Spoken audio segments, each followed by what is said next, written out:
to pass them both on the wet part of the racetrack.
Hello everybody and welcome to GPWC Sim Racing here for the Super Cup series here at Catalunya for the Spanish Grand Prix. Should be a very closely fought two races ahead for us. Feels looking very close. A lot of really good battles that look like they're going to fizzle out in both these races. So a lot to look forward to. We're about to start qualifying here and see who will be taking the pole in the first race here tonight, and sort of how this is all going to shape out for obviously the sprint race to follow as well. I'm not alone here. Thomas Hind is leading you through tonight. Obviously, Iago Tedder again on cams doing the wonderful work there with the race directing as per usual. And alongside me is Mr. Joshua Penny. Hello, sir.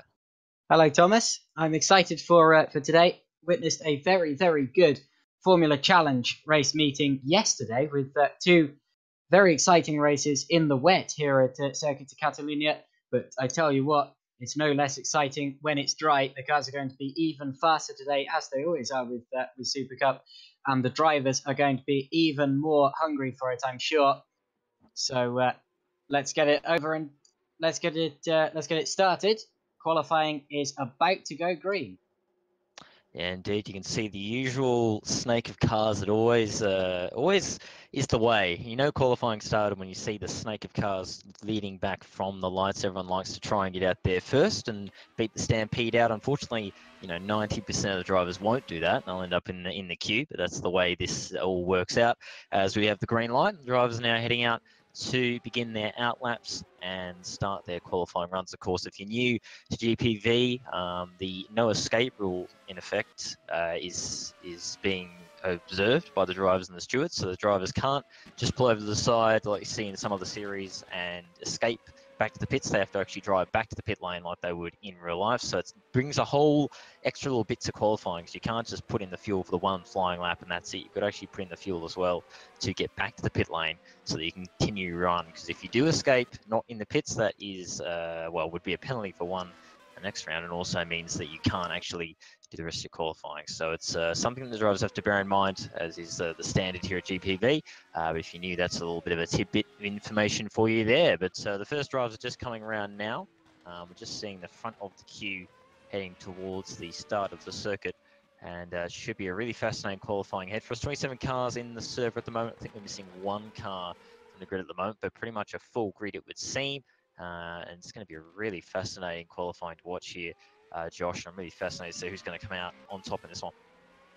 Well, the first driver to start a flying lap now is going to be Bent Stupanek. So Bent Stupanek in the Green Stripes car is the first driver onto a flying lap. And if we ride on board with him for a little bit, we can see just how fast the first sector is here. It really does sweep straight past you. especially in the dry. We couldn't really see this yesterday in the wet, of course, because the drivers had to take extra caution. But if you look at this really long turn 3, that is the icon of the Circuit de Catalunya.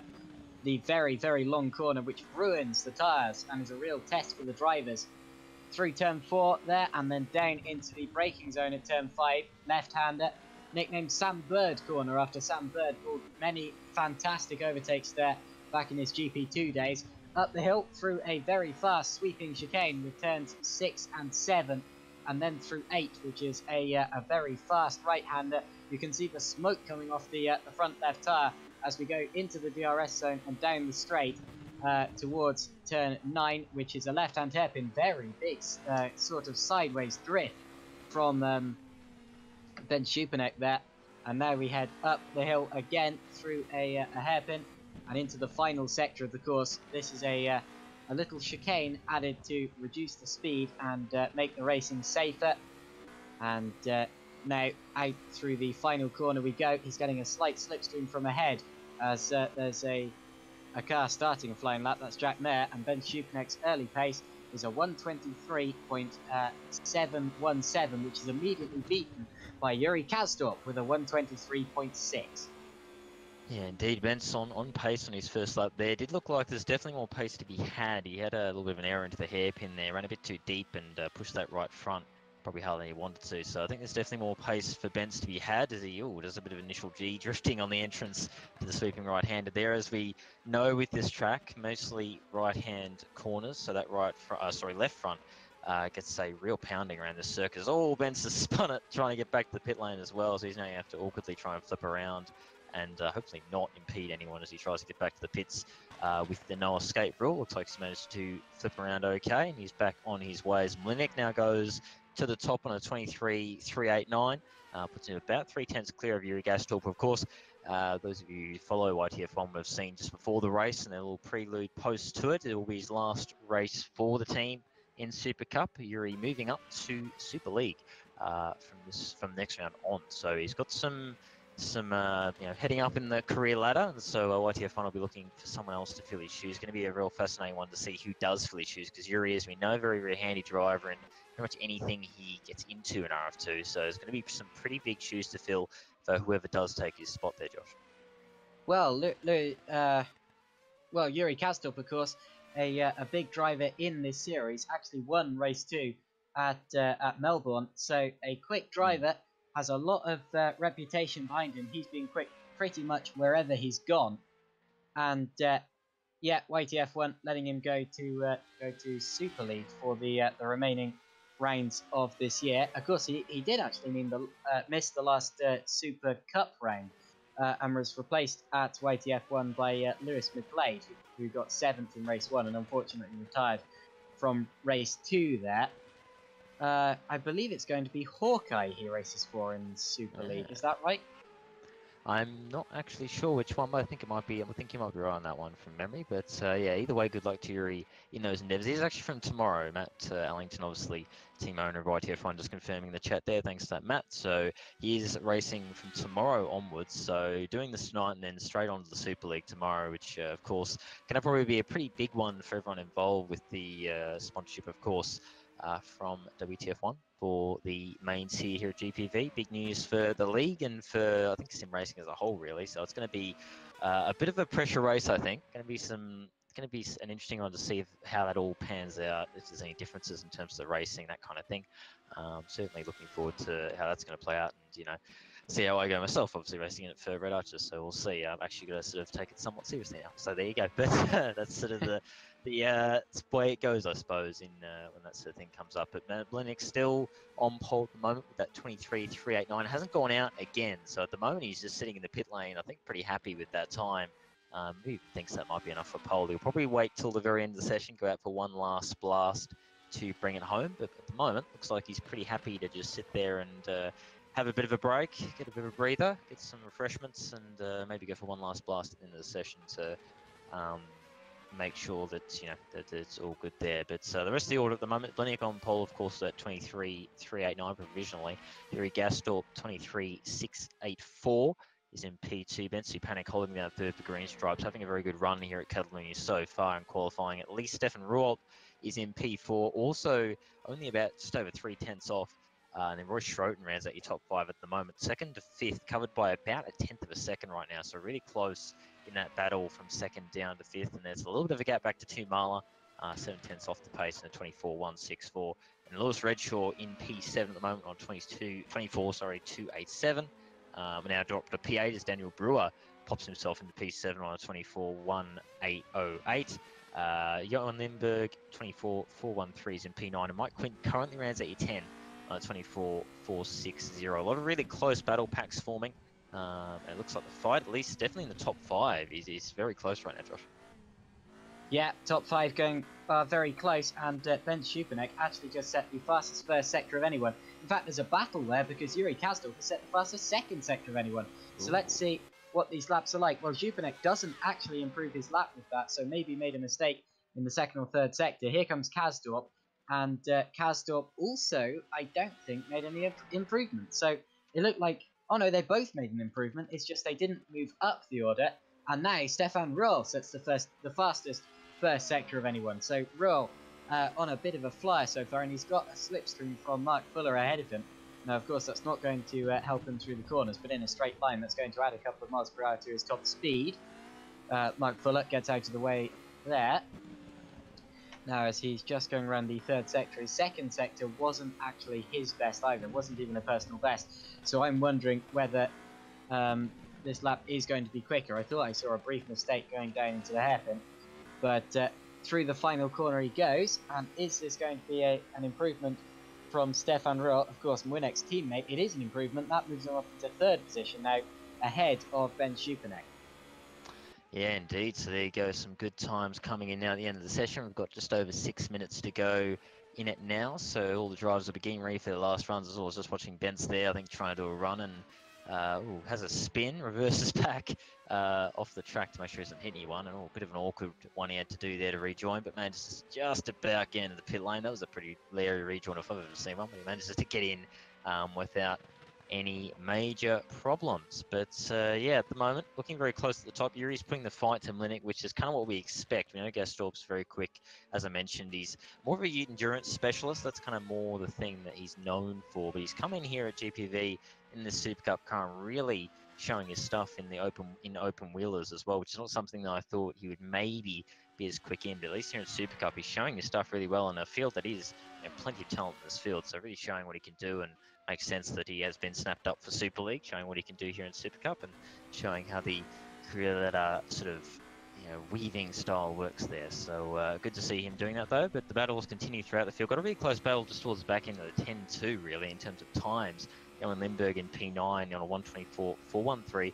You look back about half a second back to 15th. That's Bastian Pazer at the moment on 24.940. So half a second in that battle from 10th down to the back end, or the last position at the moment in the points, with Fabian there in the Molder Machine 16th, not far off either. So it's all very close there, all the way down to the back. This battle's going all the way throughout the field. We've got 2 cars yet to put a lap in so far, so they'll be hoping to get a lap in ASAP as we're just under 5 minutes to go. Oh, we just got Mlinik there on his lap through the left-hander, burning the tyres like you wouldn't believe. Really pushing that car to its absolute maximum. Throws it in there to the left-hander. Looked like a little bit off the apex potentially, but could be a bit of lag on my part more than missing the apex, going out wide. Oh, it looked like he may have gone over the white line on that lap there. That looked very marginal. So if this is a lap he's on, I wonder if he's going to abort it, because that did look like he may have crossed the white line again. Anyone new to GPV, it's 2 wheels within the white lines. So maybe put those 2 inside wheel, one of the 2 inside wheels over that white line. That is classed as a cut. So that is the way the rules here at GPV work on track limits, because there has been some interesting things happen with that over previous years. So it's the rule that was ironed out recently, is when it does pit, I reckon, maybe a track cut there, which has caused him to pit there. So he'll have enough time to go out, have one more run, and try and improve that time, because Yuri Gastorp is right there to pounce. Yeah, and we just had a couple of improvements. Johan Lindberg moved up into 8th position in the other YTF1 car, and Lewis Redshaw, after setting the fastest first sector of anyone, went up into 6th position. So obviously not as quick in the second or third sectors. And again, Schupanek beats that. So Schupanek is going fastest in the first sector, but I believe he just made a mistake. I saw dust being kicked up as I switched to his camera. And again, a slight sort of it's almost like he's just swinging the wheel hard left as he's going into the hairpin there, and the fronts seem to be scraping along the ground, rubbing off all sorts of momentum, but still fastest. Personal best second sector there, so still a quick lap from Jupanek. So let's see what this third sector. Oh, he's left it very late. We've gone into the pits, and I'm surprised by that because that did appear to be a quicker lap. Maybe he thinks he's cut something, and he's just had to go into the pits because he knew that he wasn't going to be allowed to go quicker. That's definitely something. We have a couple of penalties to be applied for this round as well. We have a couple of back of the grid penalties. We have one for Fabian Ruder. Actually, no, that's a 20-slot grid penalty after contact. We have proper back of the grids for Daniel Brewer, which is a big one because Brewer is currently second in the championship. Patrick Gerber and Gerard Batalla. And then further penalties, grid slot penalties for Jason Muscat, who is not here. Adam Oscar, which is why he hasn't set a lap yet. Josh Downard, Fabian Ruder, Patrick Kreis, Ben Schupanek, in fact, so Schupanek with a 5-slot grid penalty. Patrick Gerber, Mike Quinn, Michael Tuamala, Adam Oscar again, and then Fabian Ruder again as well. So there are quite a few penalties going into this round, and several drivers who are going to be demoted further down the order from where you're going to see them qualify now. I'd say the most notable of those being Ben Schupanek, who's currently 4th in qualifying and the fastest in the first sector, and Daniel Brewer, 2nd in the championship, 7th in the session so far. Yeah, indeed. So a couple of names that will need to be, or will be tumbling down the order a little bit once the penalties are put into place. Brewer also 0.666 off the leader, so I wonder if that's any kind of sign of anything to come for him. It's always a worry when you get the dreaded number of the devil, but we'll see what happens for Brewer's night. He's in P7, as we said, with the penalty. I guess he's decided that lap is enough, so he's not going out. He won't have time to do another lap, so that is him done for the session. Nick's just gone out in the last 30 seconds or so he's going to do one last run now. I think pretty much all the leaders now are on their last run of the qualifying session to decide how this grid is going to play out. You can see the track really nicely rubbering up now at the end of this session. Grip's been very noticeably adding as the session's gone on, why it's always good to keep plugging away throughout the session, because at the end's when it's going to be at its peak with that grip build up from the tyres. So it's something that drivers will be obviously keeping in mind, as they always do every qualifying session. Well, I just caught the end of Lewis Redshaw there, really getting squirrely onto the second DRS straight, nearly losing it. And I think that would be his lap gone if he was on one, but he does have time, I would say, to just sneak in one more. That might be the plan he'll go for now as he comes around the back end of the circuit. But trying to pick up on who's on lap, Stefan Ruolt. I don't know if he's on one, but if he is, he's got Nirajan Kumar right in front of him. He's probably blocking a bit of a run there for him. Going to go side by side with him like they're racing here in qualifying, trying to get his optimum lap going. He does get past Nirajan, does Ruolt, but you'd imagine he's lost a good few tenths at least on that lap. So we'll see if that is a lap that he can improve on, having to pass a car in the process too. Roy Schroeder now in the pits, so he's done in P5, but will that stay? We'll find out in the next little bit as the time runs out, and that will be no more new laps to start. And we'll see what laps are set by everyone here as they do their final runs now. Yeah, I think names I am looking at. Yuri Kazdorp, for a start, 2nd in the session at the minute, is on a quicker lap. And I tell you what, he's less than a 10th behind Winnick in terms of actual laps so far, but he gets very sideways through the chicane, and that might have thrown it all away. Let's see, he's got one corner to go. He's out of the final corner now, and as he crosses the line, it's no improvement, and I can guarantee that he lost all of that time. Well, let's just check his time is first. Yeah, he lost about 3/10 there. I reckon that was all lost in the final chicane, and I think that might well have cost him pole position. Yeah, it may well have indeed. It's just so close to the top that you can't afford any mistakes. As Blinick comes around the final corner, will he improve? He does, just by about probably 200 or 300 there, or 123.354. Now puts him about a 10th clear of Yuri. Roll doesn't improve, which is not surprising given he was held a bit there by traffic. Nearly did beat his time though, despite passing a car at the first corner, which is quite impressive. Redshaw crosses the line. He doesn't improve either, and so he's going to be staying in P7 for now. I think that is everybody. Yeah, that's everyone.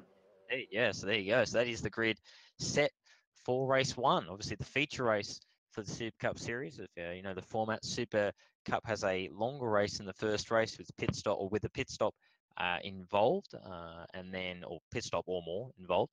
And then the second race is the sprint format race where there is no pit stop, and we get a reverse grid as well with the random number selected. I believe it's between 5th and 10th for that to decide the pole sitter, the reverse grid. So that's how it's going to work tonight. Plenty of racing coming your way, as there always is in the Super Cup.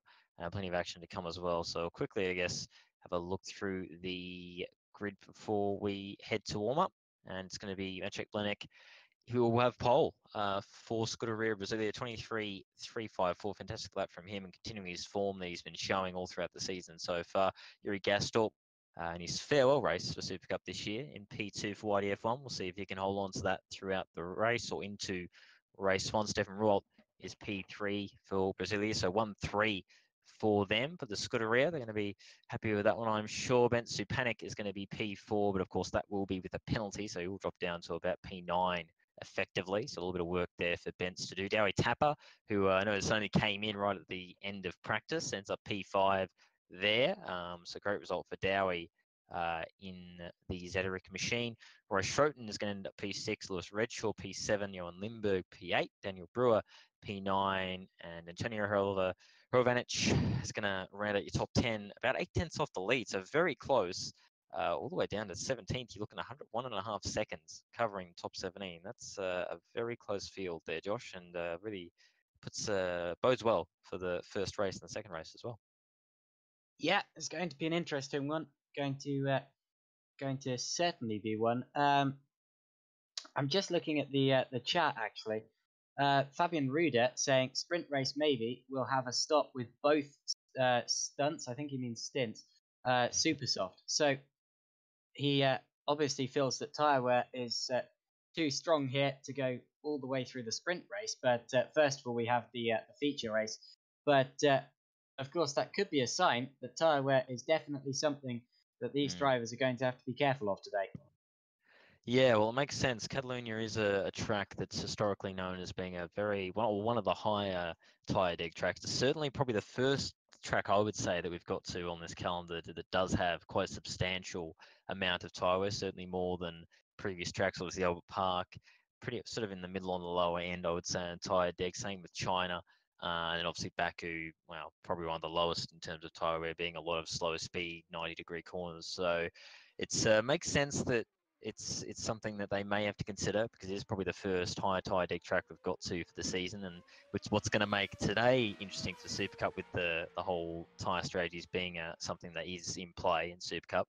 And then obviously tomorrow for Super League is going to be really fascinating. With how the strategies play out there, and something that all the teams have already seen. If those of you watch the scrutineer would have seen all the different tyre strategies that were being selected by the teams, and it's going to be a race that's going to really, be very fascinating, very hard to pick. And I'm not sure whether I'm excited or terrified of maybe being beaten to a pulp by the competition tomorrow. But we'll see. We'll see what happens in about 24 hours' time. But warm up is just beginning in just over 4 minutes for the drivers to get themselves all ready to go in race trim, and then we'll head to the first race, the feature race for tonight, which I forgot to mention before, someone asked in the chat, 38 laps for the first race, and then a shorter length race for the second one. But as Fabian was mentioning, it might well be that we will even see a stop in that sprint race, depending on how the tyre wear is. It is very severe at Catalunya. As I said, that front left gets worked very, very hard here, because it is a predominantly right-hand cornered circuit. So I wouldn't be too surprised if we do actually see stops in that second race, and that's going to be really interesting to see how that works. Those who don't, whether they can save the tyres and keep the pace, and those who do, whether they can get those qualifying laps done and catch back up the time losing the pit stop, Josh. Tell you what, though, one of my favourite Super Cup races so far, from what I've seen from a commentary point of view, has been the second race at Shanghai. That was a very interesting one, because that was a track that everyone was saying was ridiculously high in degradation, and pretty much everyone decided to pit, all of the top guys. And Osvaldo Angeloni and Roy Schroten were the only two drivers that managed to really stay out at the front of the field. They stayed out for the whole race and really made it work, and ended up finishing 1-2 in that race. But apparently their tyres were absolutely gone by the end, and everyone was incredibly amazed everyone was amazed how incredibly well they'd kept the tyres running, and how they've made it to the end. So it can definitely pay off. It's a gamble, But in the first race, of course, you do have to make a stop. You have to use both sets of tyres, both compounds. We have a softer and a harder compound. We have to use both of them throughout the race. And most drivers, you will see here, will start on the softer compounded tyre and go to the harder one. But we could definitely see some mix of strategies, especially towards the rear of the grid where we get people with penalties. Yeah, definitely, and obviously being at the back, you've kind of got nothing to really lose trying those different strategies. Is why we always see some of that Banzai stuff in terms of strategies from the back end of the field, because they're at the back anyway, so they may as well try something different just to try and gain something. Because at the end of the day, if it doesn't work, they're already at the back anyway, so they're not going to lose much. So it's always really interesting to see what they can do, and then what that can do to the guys at the top. Because you know, a lot of the top guys will have someone probably keeping an eye on things, if not in sim, in watching like the broadcast and the timing and seeing what everyone else is doing. So if someone tries something really outlandish and seems to be working, that can suddenly be something the top cars have to think about, and then suddenly they might find themselves doing a strategy that they never planned to do. So it's something that definitely will be in the back of the minds of all the drivers and their associated engineers or managers if they have any in the session tonight to help them out. I just saw the two Green Stripes cars having a little bit of a collision in the last chicane too, which is great to see. So good stuff going on there for GSR, but hopefully for their sake that won't be happening during the race, and it's just some fun in the warm-up session.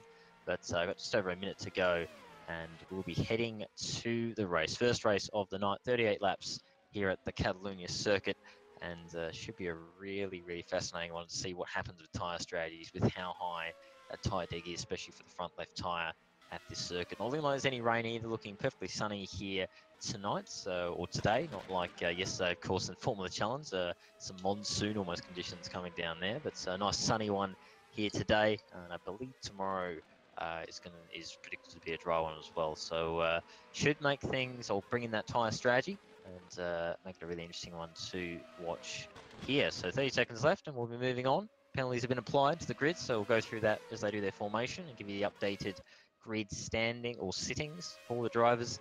But before we head off or head into the session, I suppose, Josh, what's any thoughts, any drivers you're particularly looking out for here? Any drivers that I'm looking out for? Well, of course, one has to be Daniel Brewer. He's coming right from the back of the grid, so his ascension through the fields should be an interesting one. Hopefully, he can get through the first laps without getting caught up in any sort of backmarker incident. But yeah, he will definitely be a driver to look out for. And at the front, of course, the Scuderia Basilia cars have just looked absolutely the cars to look out for through the entire season so far. Scuderia Basilia leading the Constructors' Championship quite comfortably there. So yeah, definitely they will put on a good show today, I'm sure.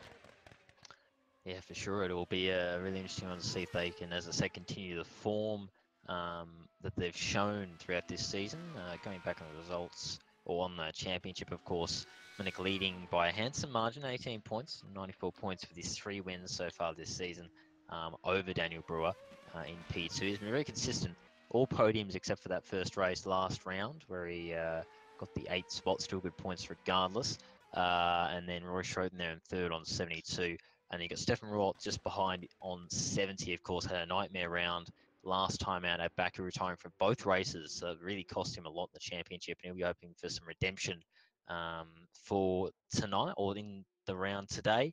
Osvaldo Angeloni just in P5 did get a win, one of only 4 winners in Super Cup so far this year, but he's not here today. Wasn't there last round, not here today either. I believe he was just doing a fill-in job while he was racing. A shame to see, because he already was looking pretty good in the championship despite that. But should be interesting to see how this all plays out, because that battle for second and the lead even is still pretty close. They'll be wanting to try and bring down Milik, who's been a bit dominant so far in the opening phases of this season. Did have that poor result in the first race at Melbourne. I believe there's, from memory, some shenanigans off the start, which was played into that. But since then, has been in the points and getting really good results and really building on that championship lead. So it's going to be a real fascinating one to see what he can do, see if he can keep building on this lead and really start to ram home that championship standing.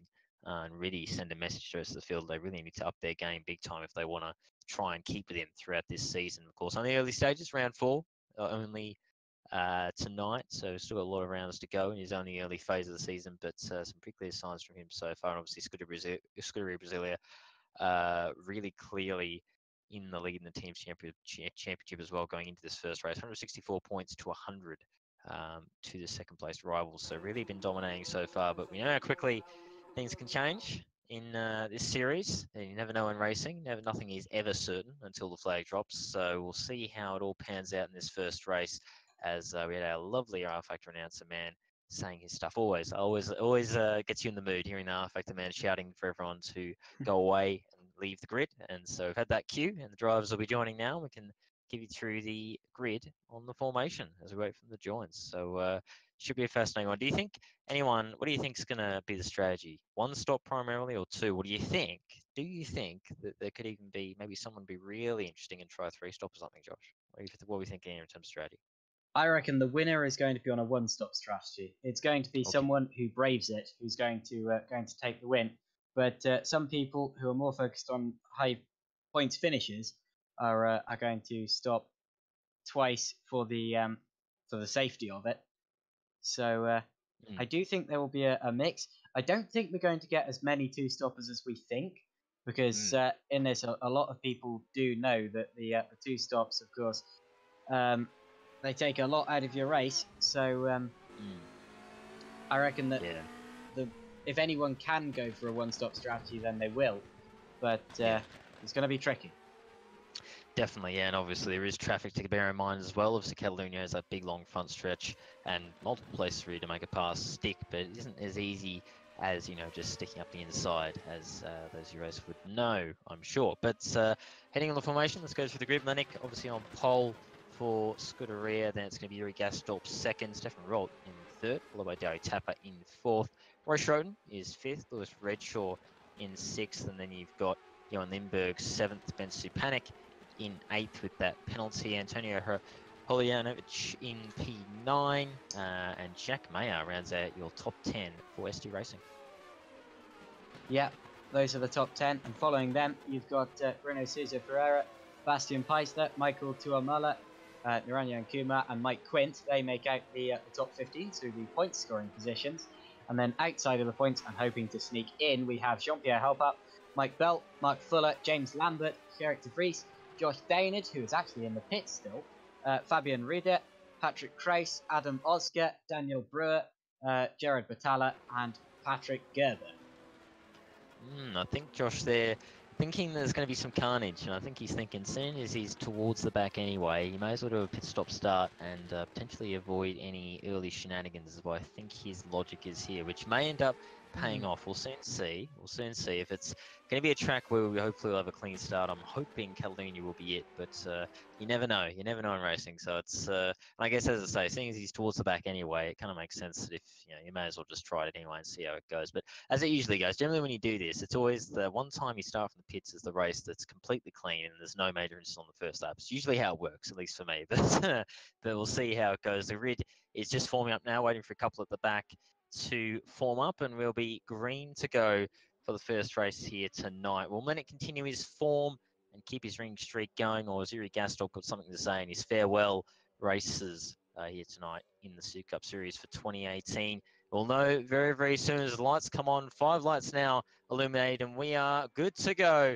Super Cup here at Catalunya. It is a pretty even start at the front. I think Mlinic's just got the jump in the second phase on Yuri Gastorp, and Ruolt's going to follow him through. Brasilia trying to get the lockout in the front row already, but Gastorp thinks about it up the inside, but not quite close enough to make that stick. Has to fall in line in the Scuderia. Takes the first turn. We've got someone off in the background. I think it's a drag off in the background.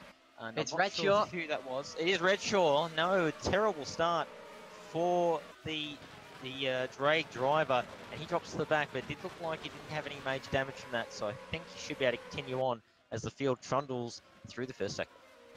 Yeah, it was just slight contact with Dari Tapper for Redshaw, but anyway, Winnick now leads it, and Roll did get up to second.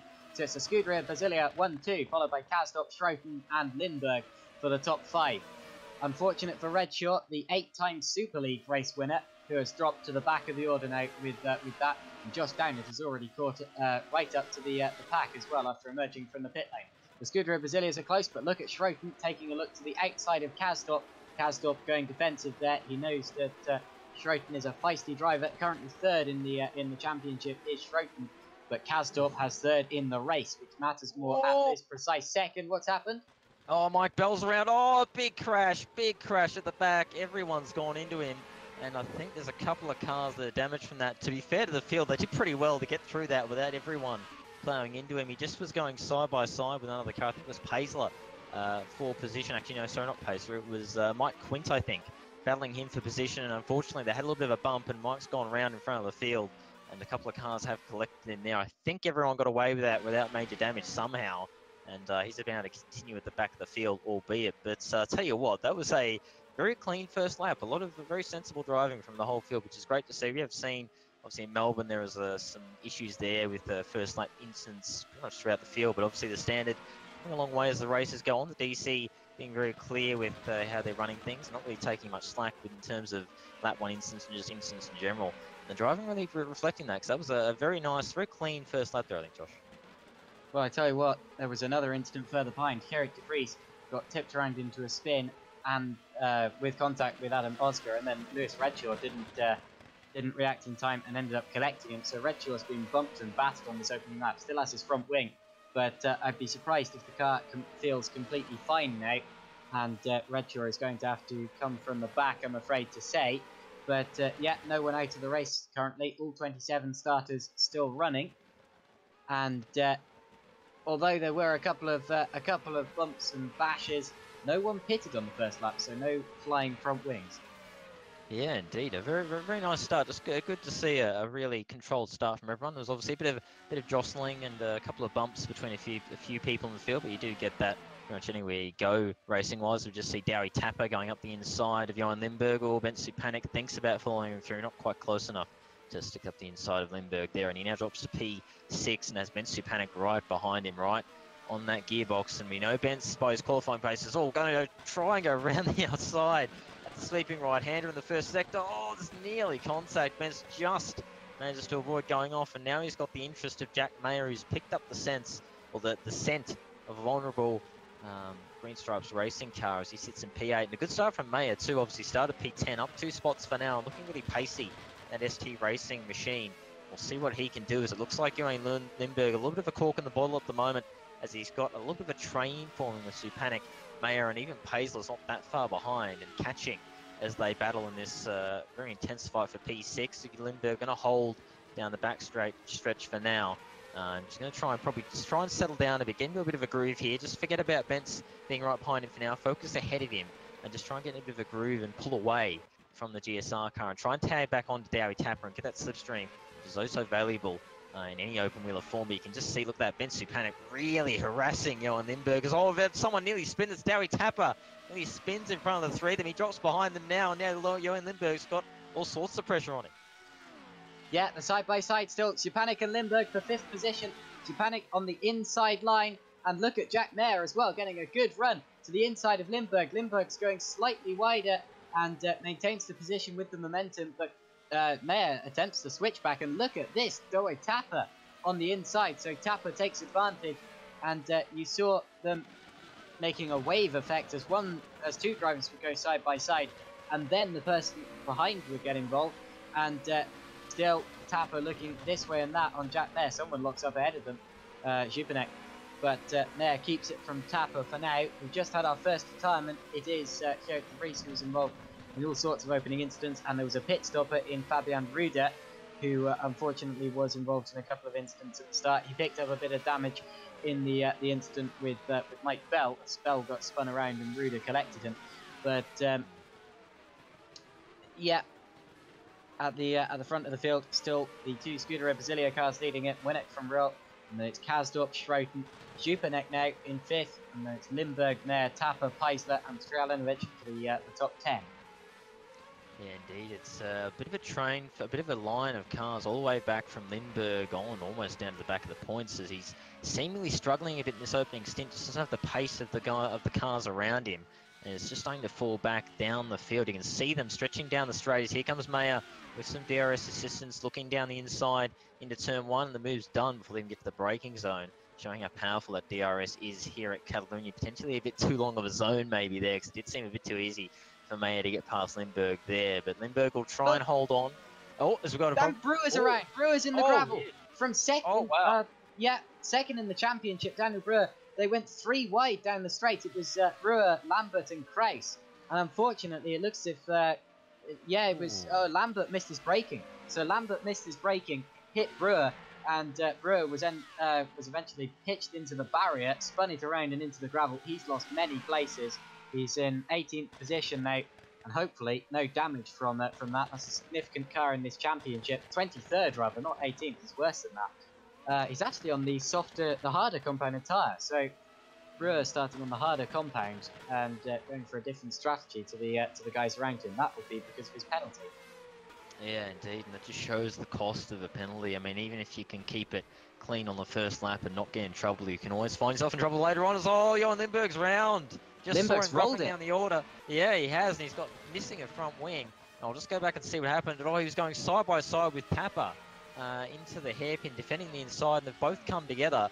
Lindbergh looking like he's slid wide, and then he's been turned in a really awkward fashion, rolled it in front of the field, and lost the front wing. Oh, and what such an awkward one there. He rolled in front of them and managed to get collected by somebody. But he's now out of the race already. Big shame for Lindbergh there as he retires 4 laps in from the points. And this is all continuing further down. I think we've got Lewis Redshaw actually recovering up the inside there of Josh Downard and almost looking on Dowie, and now recovering Dowie Tapper down in 17th as well. And I'll tell you who's really benefiting from all of this, the likes of Jack Mayer. P6 for him now. Thanks to all the incidents around him. So he's just keeping his nose clean, and suddenly he's in P6, 10th on the grid. So a really good start, the ST Racing driver, and a nice little bubble on his own now, so he can start to focus on the consistency and try and catch up the top 5 as the Scuderia Brasilia cars 1-2 in formation. Mlinick and Rualton really dominating the race so far. Gastorp not too far behind, but been slowly slipping down as this race has gone on. Roy Schroeter in P4, Ben Supanik P5, Mayer now 6, Paisler up to 7, another one who's gained from issues for those around him. Hralovic is P8, another one who's gained quite a bit. Kumar P9, he's also gained a bunch of positions since the start of the race. And Mike Quint now rounds out your 10s. So a bit of drama in these first few laps, really playing havoc with the orders of the fields as we see Hallop and Downer going side by side in the back sector of the track for P19. Yeah, so actually Dowie Tapper had a separate incident, so he only lost 1 position in the Lindbergh incident, but he's now in 17th. He crossed it up coming out of the chicane on the same lap and ended up in the barrier, so hopefully there's not more damage for him, but that was a separate incident all by himself, I'm afraid to say. We're side by side with Gerber, Tapper, Lambert and Redshaw there. 4 cars very close going down into the corner. Gerber got very sideways, that was close.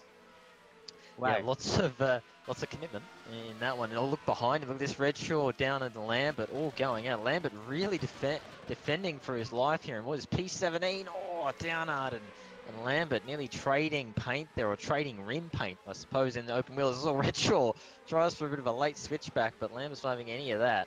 And he's going to have to wait. But Redshaw's still got a really good run despite that.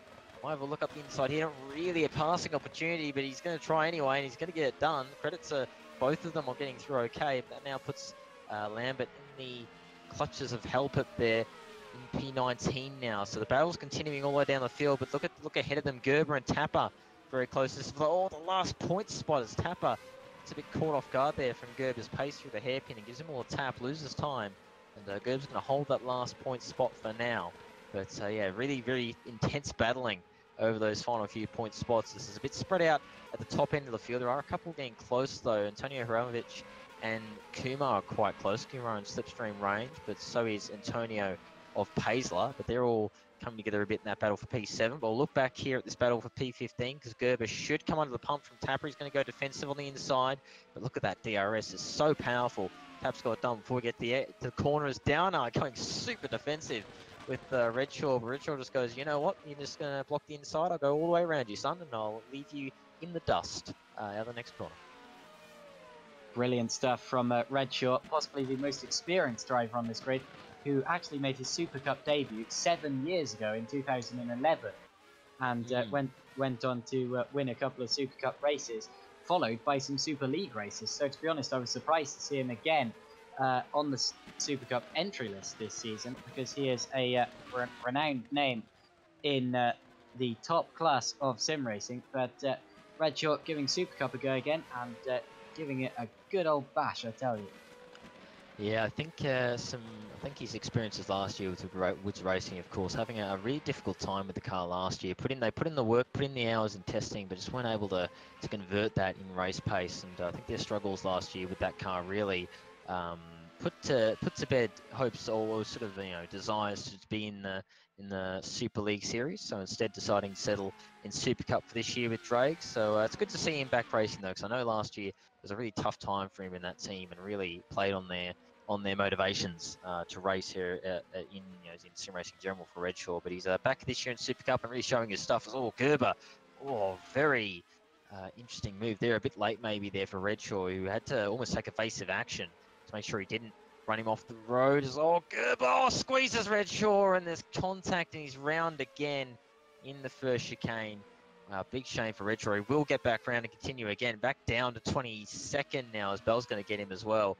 So I don't know if we'll get a replay on that one, but some really close battling, and yeah, it's an awkward one there. It's always awkward to squeeze someone really hard against the curb there, because the moment you hit the curb, it's not going to help with keeping the car tight to the apex. And yeah, it's a bit of a difficult one to judge there. But if there's anything to play, I'm sure the DC will have something to say about that if anything's put in. But either way, Redshaw is still going. I don't think he would have got any major damage from that, but it does drop him back down to 22nd. So I've got it all to do once again, as we're now with 8 laps into the 38 lap race. Yeah, just watching it back, it appears that well, it's a hard one. Well, he got very rumbly over the grass on the outside there as he went past Gerber. That would have cost him a lot of momentum, and then it was just a case of two cars coming together. I don't know if Gerber still knew he was there, really, and it was just lucky that Josh Downer didn't get collected for that. Yeah, I was just watching Paisler and Antonio going out for P7. A little bit of defensive work there from Paisler, and just fending off Antonio for now. But Antonio is looking very pacey in that Dre car, and Paisler not quite able to match him. Still doing a good job once again solidly in the points. I noticed Melbourne is the same sort of deal with Paisler. He's able to just keep the nose clean early on, make sure he doesn't get in any trouble, and benefits later on just by being in the right place at the right time. Did the same thing at Melbourne. Pacing race. Very nice as well. Maybe not able to qualify as well as some of the guys around him, but able to really pump out good solid laps in race trim, which is always, in my mind anyway, I think you always prefer that to being a super good qualifier over race pace, at least in my mind. But what do I know, I suppose, on that particular subject. But certainly helps in the Super Cup format with that first race being a little bit of a longer race and a really rewarding consistency. It really helps to be able to keep the nose clean and put in really solid laps, which is what Paisler has been able to do so far. He's actually closing on Jack Mayer too. He's starting to fall back a little bit in that 6th spot. We've got some pit stops as well. Rolt in the pits from the 2nd spot. Rory Schroten follows him in as well. So it looks like if these guys are pitting this early, I would say you would think they're on the two stop surely, and it looks like they are indeed, because look at that Ruolt on the super soft tyre once again. So we've got some 2 stops playing in early. Schroten also on the super soft tyre still, the softer of the 2 compounds, and that does show that a lot of these guys are going for 2 stops. However, Mike Quint going on to the harder compound tyre.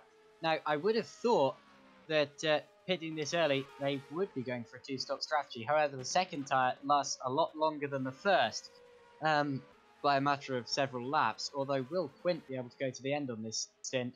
I don't actually think he will be able to, so I think it'll be another stint of this length on the super soft for the drivers who went onto the softer compounded tyre, and that will lead them to about just over halfway through the race, and then they'll do the second half of the race on the harder compound. It'll all be about prolonging this stint on the super soft tyre, and then making sure that the harder compound can last to the end. Yeah, indeed, and it's interesting to see which way they go, because I think a lot of them could also be doing the harder stint now, and then doing the softest tyre again right at the very end. Zmlinik and Kastorp now react to, and Zupanic as well. Everyone reacting. Oh, it's Mayer and Paisler. Look at side that! by side the pit lane. Yeah, Paisler gets the move done into the pit entry. That's a bit interesting. I'm not sure if the DC might have something to say about that, because they were in the pit entry when the pass was made. So there could be some interesting things going on there. We'll soon see. But whatever the case, they managed to get in without any major drama. Look at this, nearly everybody pitting in, seeing everyone else further up the field doing so. It seems the rest of the field is following suit. So it seems the two-stop may be, if this is, I mean, if the tyre life we're expecting is to be believed, it does seem that the two-stop might be the preferred strategy here, because you've got to remember they're going to have to do now a good 27 laps on the soft tyre to make it to the end, and I have to agree, I don't know if that's really going to be workable with the difference in durability between the two tyres, but we'll see how this all goes. Time will certainly tell in the coming laps with what the strategies are going to be, but we're just watching Supanic and Brewer going at it here for what is P7. Obviously, Brewer gets Peters. Oh, there's contact between the two. They just about get through without crashing. Oh, Brewer's leaving. He's really pushing Supanic. Oh, no, he's off again. Brewer into the fence, into the wall, and that's the second incident for him this race, and I think he's going to keep trying to go. He's going to have to come out from a long way in the kitty litter, but big incident for Brewer.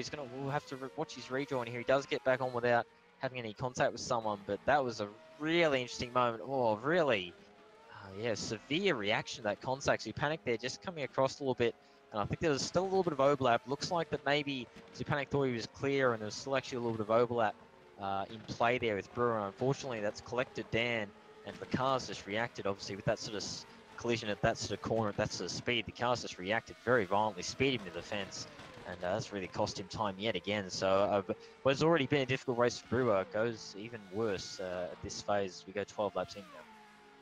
Tell you what, that wasn't nice, to put it in the words of the amazing error in the YouTube chat. It looks as if the Green Stripes car just didn't see that Brewer was still there. I didn't expect him to come back at him. EvoSim types poor awareness. So it looks as if a lot of the people here are putting the blame onto Bent. In fact, the Kirky Life, that's purely down to Bent on both accounts, sadly. Sad face emoji. Well, basically everyone blaming Bent. So we'll see what the race director says about that one. But Brewer has actually just pitted and gone on to another stint of another set of the harder tyres. So whether he was going to pit then or not is debatable, but he's fixed the damage, so that would have been a longer stop, and this day's gone from bad to worse for Daniel Brewer, I'm afraid to say.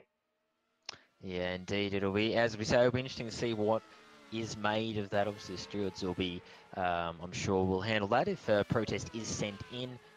So we'll find out, I'm sure, in a future round, in the next round, if there is a penalty to be applied there. But either way, he's come out in 23rd, so at the back of the field. But he's in a bit of clean air now, which has worked out quite well. He just pipped out Mike Bell and Mark Fuller at the back of the field. So in terms of space, it has worked out okay for the number 31 machine. And he has got about 7 seconds up to Fabian. As all Patrick Kraus I've just seen DNF from 20th, and I'm wondering if that's a technical issue. Oh, nope, he spun it.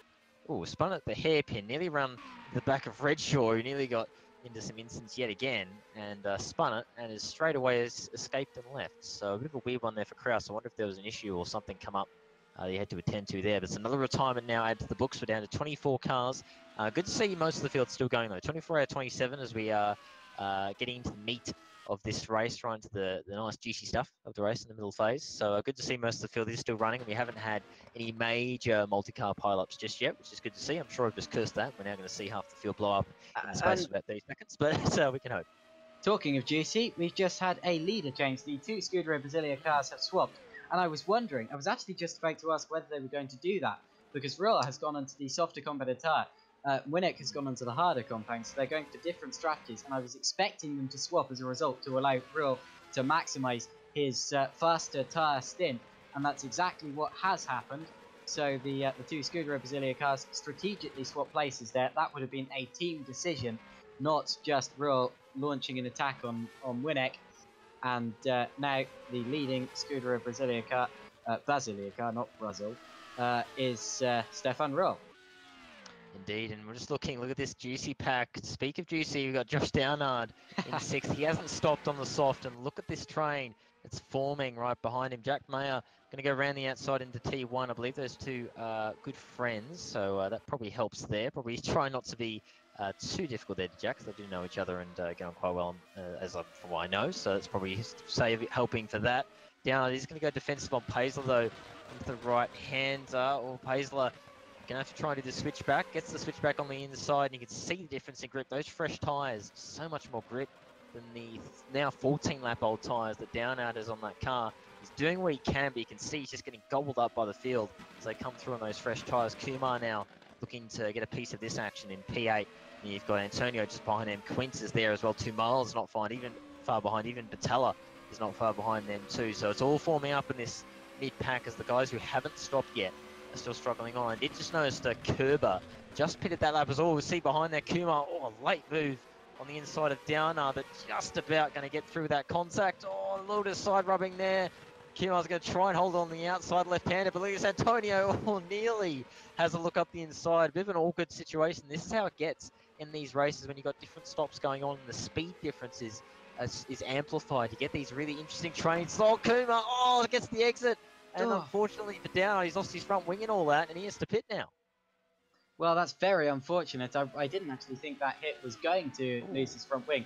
Yeah. It was very much just a hit from the rear. It was a graze. It was the rear tyre to the front wing. And in reality, look at that. The wheels actually passed through each other slightly there. So Downard will be feeling very, very unlucky with that one. But it's very good that he could spot that in time and cut over to the pit lane. That reminds me of... Oh, what's happened? Sorry, I was just looking at the broadcast section. There was an instant in that pack after the Downard had gone. There was a bit of an instant between a couple of them. I think Quint having some contact there, and he actually dropped back behind that pack. I think it was with Tumala he was battling with there, and some contact. So he's dropped back off that pack. So the battles are continued after Downard has gone into the pits. He's come out in 18th, by the way, just ahead of Daniel Brewer, who's slowly coming through the field up to 19th now. So he's making moves in that car.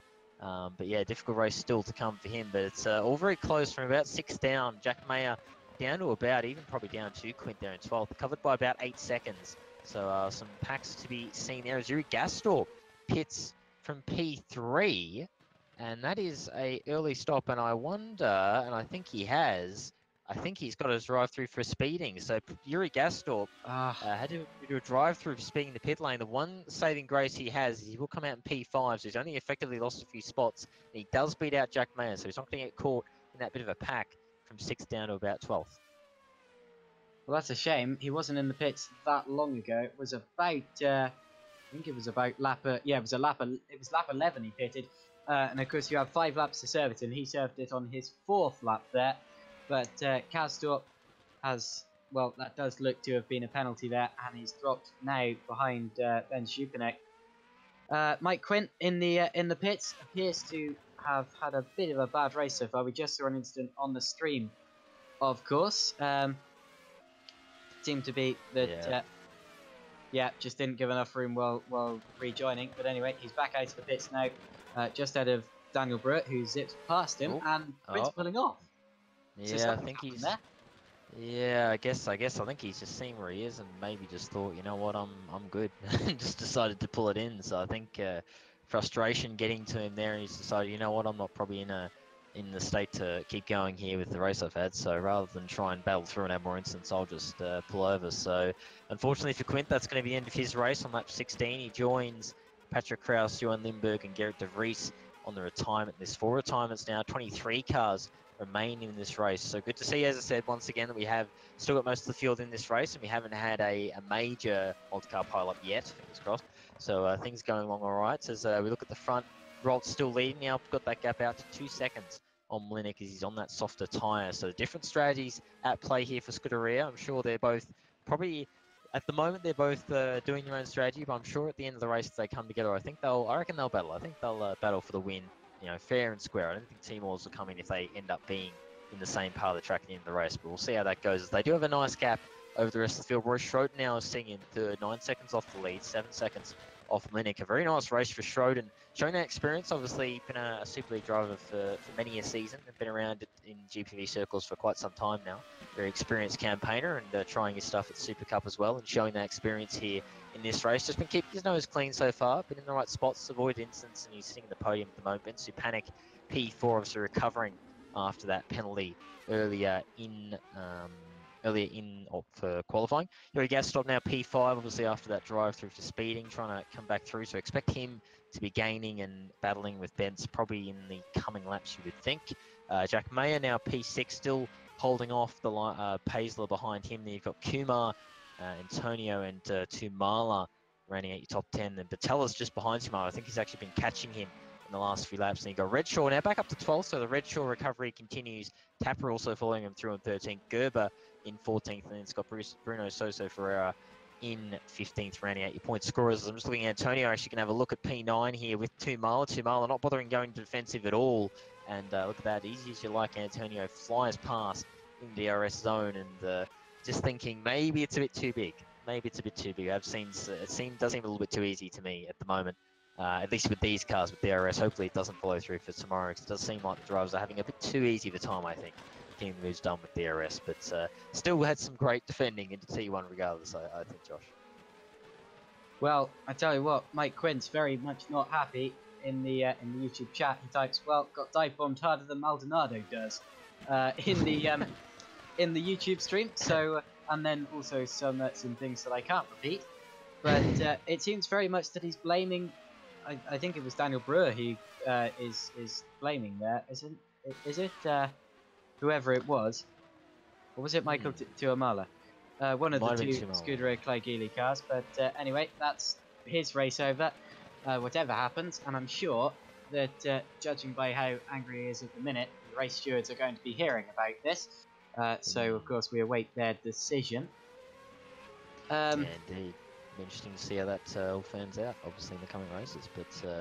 But yeah, looking like the race in that middle phase, in that kind of phase where everything's a bit calm, everyone's getting in the groove, they're all just trying to play out their strategies. So generally always how it tends to go in these longer races about this phase. We do have some good battles going on. A lot of cars are still nose to tail, especially as I mentioned, that battle pack from sort of 6th all the way down to about sort of 10th or so is quite juicy. Excuse me, at the moment, as my throat decides to be all sorts of interesting there. But Jack Mayer still holding off Bastian Paisler 4P6. A good race from Jack so far, been continuing to soldier on. He's not quite got the pace of the top 5, but he's holding off the rest of the pack behind him so far. But I think we've got a couple of cars that are starting to get into their groove. As I mentioned, Lewis Redshaw is still coming through, and he is dragging Dowie Tapper with him as well. So it'll be interesting to see whether they can catch the top 10. They are a good 15 seconds off that battle pack from 6th down to 11th. So they've got a bit of a ways to go. But especially if the cars in that battle pack start scrapping, they could really catch quite quickly. But you can see Dowie Tapper just behind him in P12, not really seemingly content with just sitting behind him. He wants to go him. He's on the softer tyre, so he should be quicker at the moment. And this is going to be interesting. Will Redshaw fight him? Because I would have thought right now, you probably don't want to. You probably don't let him go. I would let him go, tag on behind him, get some slipstream, some DRS, get some lap time back that way, and then maybe try and get Dowie Tapper later in the race when you're on the softer tyre. And he's in the harder ones. Oh, Tapper, no! He's hit him into the hairpin, gone too deep, and unfortunately, Reg goes for a half spin. Credit to Dowie Tapper there. He doesn't try to pass him. He waits for him and redresses instead. That does mean Gerber gets through, but a bit of an interesting moment there for Tapper. Maybe a little bit lazy, just sort of not being aware of Redshaw or his pace on the harder tyre, and a little bit of a lazy sort of tap there with the hairpins. So big shame for those two, as that now drops them even further, and now they've got a good 15 seconds to catch to that pack ahead of them. So interesting moment, but at least both cars are still in the straight and narrow. Another retirement we never mentioned was Patrick Crace's. I've just had a look at that. He actually very nearly did what Dowie Tapper just actually did to Lewis Redshaw. It was Redshaw again at the same corner, but Crace was able to avoid that, spun the car around in the process, and either lost the engine or just gave up. So Crace out of the race, I'm afraid, and that is well, we've had 4 retirements so far. Quince was actually later than that, but we've had 4 retirements, 23 cars out of 27 still running in the race. Yeah, indeed. Oh, Redshaw nearly spins it coming through the middle of the track there. He's pushing as hard as he can. It has been a very difficult race for him. It seems like every half a dozen laps something goes wrong for him, so it's really been a difficult time for Redshaw so far. But he's still in the points. Despite all this, he is still on for points if he can hold on. So if he can just keep plugging away, it is still going to be a double points at this stage for Drake. So that will be the key.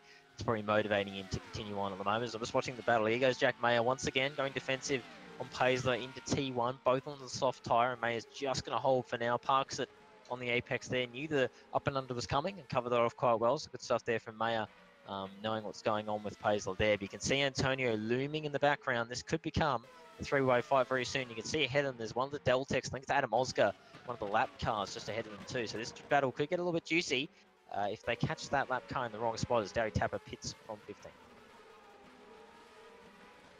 Yeah, so a definite mix of strategies in this race. Tapper appears to be the only driver pitting on this lap, and it looks like he's gone onto the harder compound. This is a slow stop, I tell you. What's going on here? Possible damage repairs. I think so. Yeah, it certainly looks like it. He did actually tag the wall on the entrance to the pits, but I wouldn't have suggested that that would have done much damage. But anyway, back onto the road now. Drops to 19th position, just behind Mike Bell, and Stefan Royal pits. So the second Scuderia Basilia car pits from the leading Scuderia Basilia car before this, pits from the lead of the race. And behind him as well, Schroten, Jupanek and Kasdorf all pit on exactly the same lap. So, well, what tyres is everyone going on to? Royal going on to another set of hard tyres. So is Schroten, so is Jupanek, and looks to be, so is Kasdorf. So I think they'll go to the end by looks of it. So yeah, that'll be that'll be to the end. We're about 58% through the race, so yeah, that'll be going to the end on a harder compounded tyre. Definitely seems to be a hard track for the tyre wear. Yeah, battle for Jack Mayer and Antonio Olivanic very close through the sweeping right-hander, and Antonio's going to get the move done. Very nice move there from him. I'll just go back and see what happened. Yeah, Gert Paisley went around the outside of Mayer, all into T1, and they actually nearly collided. Mayer nearly went into the wall, managed to keep it together, and then Antonio, very close, pushed him for all his worth, just gave him enough room, and got the move done. Some good driving, to be fair, from everyone involved there, because that could have been very nasty indeed if that didn't work out. You also notice Kumar having a bit of a half spin. The broadcast is showing it. Yeah, Kumar just a bit of contact into T1, and he had a half spin and drops back to P10, and off the back of that battle pack that he was right in the midst of earlier on as well. I just watched Tumala go deep into the hairpin as well. He's on the super soft as well, so he's actually gone an extra lap than most of the others on that strategy. We'll see if that does end up biting him a little bit later on, as he has actually lost time effectively here. And all we can see, oh wow, Battala and Zupanik getting very close to the back end of that car. I wonder if Tumala will pit this lap. He does indeed. It looked like he was really struggling on that in lap, and he now pits as well, and we'll see where he pops back out of all this. But yeah, very interesting times at the moment. All the strategies playing out. We've got different, in the end it's the same strategy overall, but doing it in different ways. So we've got some who did the hard tyre in that middle stint, and they're going to be doing the softer tyre again at the end. And we had two softs to start, and they're doing the hard stint now to bring it home. So we're going to have some very interesting battles coming together in these last few laps. So Pensu Panic really on the edge, using all the track and sums. He's on the AstroTurf. It's always dangerous using the AstroTurf too much because it is so slippery. He's going to go down the inside on the exit of Battala. Battala's locks it up on the inside. Didn't want to give that up. I think I would have said maybe better there just to slip in behind, because they are in different. Really a fight that he is going to have, it's going to need to be in right now. But either way, Bentz gets the move done and moves back up to sixth spot on that soft tyre as the race continues on. Minik leading still on that soft compound tyre as he's just behind, I believe it's Mike Bell, the lap car. Mike very nice getting out of the way there into T1. Very experienced campaigner is Mike. But yeah, very interesting time of the race now. We've got all the different strategies going to start playing out, and we'll see which one's the quickest very soon, Josh. Well, Brewer just got past Josh Downard down into turn one there, despite being on the harder compounded tyre. So I wonder whether Downard's tyres are going off here. And Jared Battala finally pits. That was a longer stop than what I was expecting. But Battala into the pits now. It was a good battle for third, actually. Peisler, Frelanovic and Schroten all very close on the circuit now. But yeah, there have been quite a few incidents and spins in this race so far. I like this from David Yunt in the chat. He says, in before ping pong comments. So we know what that's referencing, as Jack Nair passes Patrick Gerber, and Jared Battala will return to the track in 12th position. Yeah, indeed, and a good little spot as well from David, just saying about clouds in the background. I didn't think it was cloudy earlier too. I swear it was completely sunny, unless I was looking at the wrong angle. So interesting. We'll see if that does play into it maybe in the second race if the weather comes in. But at the moment, still dry and sunny, but maybe a couple of clouds that that are creeping in. I can't say. I reckon I have to agree. I thought it was all completely blue skies before. When we're at the start of this race, and it does seem like the clouds are creeping in potentially as this race has gone on. So we'll see if that does mean rain or if it just means that the clouds are teasing us with some potential weather that may or may not come later on in the race. But either way, this battle is very juicy right now for P3. Obviously, again, not effective. You're going to remember Roy Schroten has pitted twice, so he's done his second stop. The two cars ahead of him probably going to have to pit again. I doubt they're going to stretch their tyres to the end from when they pitted. So we should see him jump up to P3 once again once this all fizzles out. But it is a bit awkward now for Roy. It's really costing him time to Bensu Panic. And it's probably not something that he would have liked. He would have liked to get that clean air, and he's going to get a good run, though, out of the right-hander, Antonio. He's going to go defensive. Well, Roy having to do a very decisive move there, and it looks like Antonio is going to let him have it there. So good to see from Antonio. A bit of a smart driving. Nearly got very defensive there, but I think he saw the better part of Vela there and thought, this isn't my fight right now. I'll just let Roy go, tag on, and focus on the fight I'm in that battle for back into the 10 into the edge of the top 5. In the pits on this lap, Gerber, Sousa Ferreira and Daynard. I said Daynard's tyres were going off when he got passed by Daniel Brewer on the harder compounded tyre. Daynard exits the pits now, as do the other two there.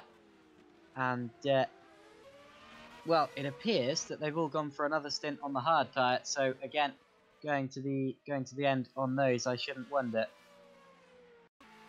Yeah, indeed. It looks like the way that will pan out. But either way, Roy Schroten just on the back of Paisler now. It'll be interesting to see when Paisler and Co pit. And actually, speaker, there goes Paisler now pitting from P3.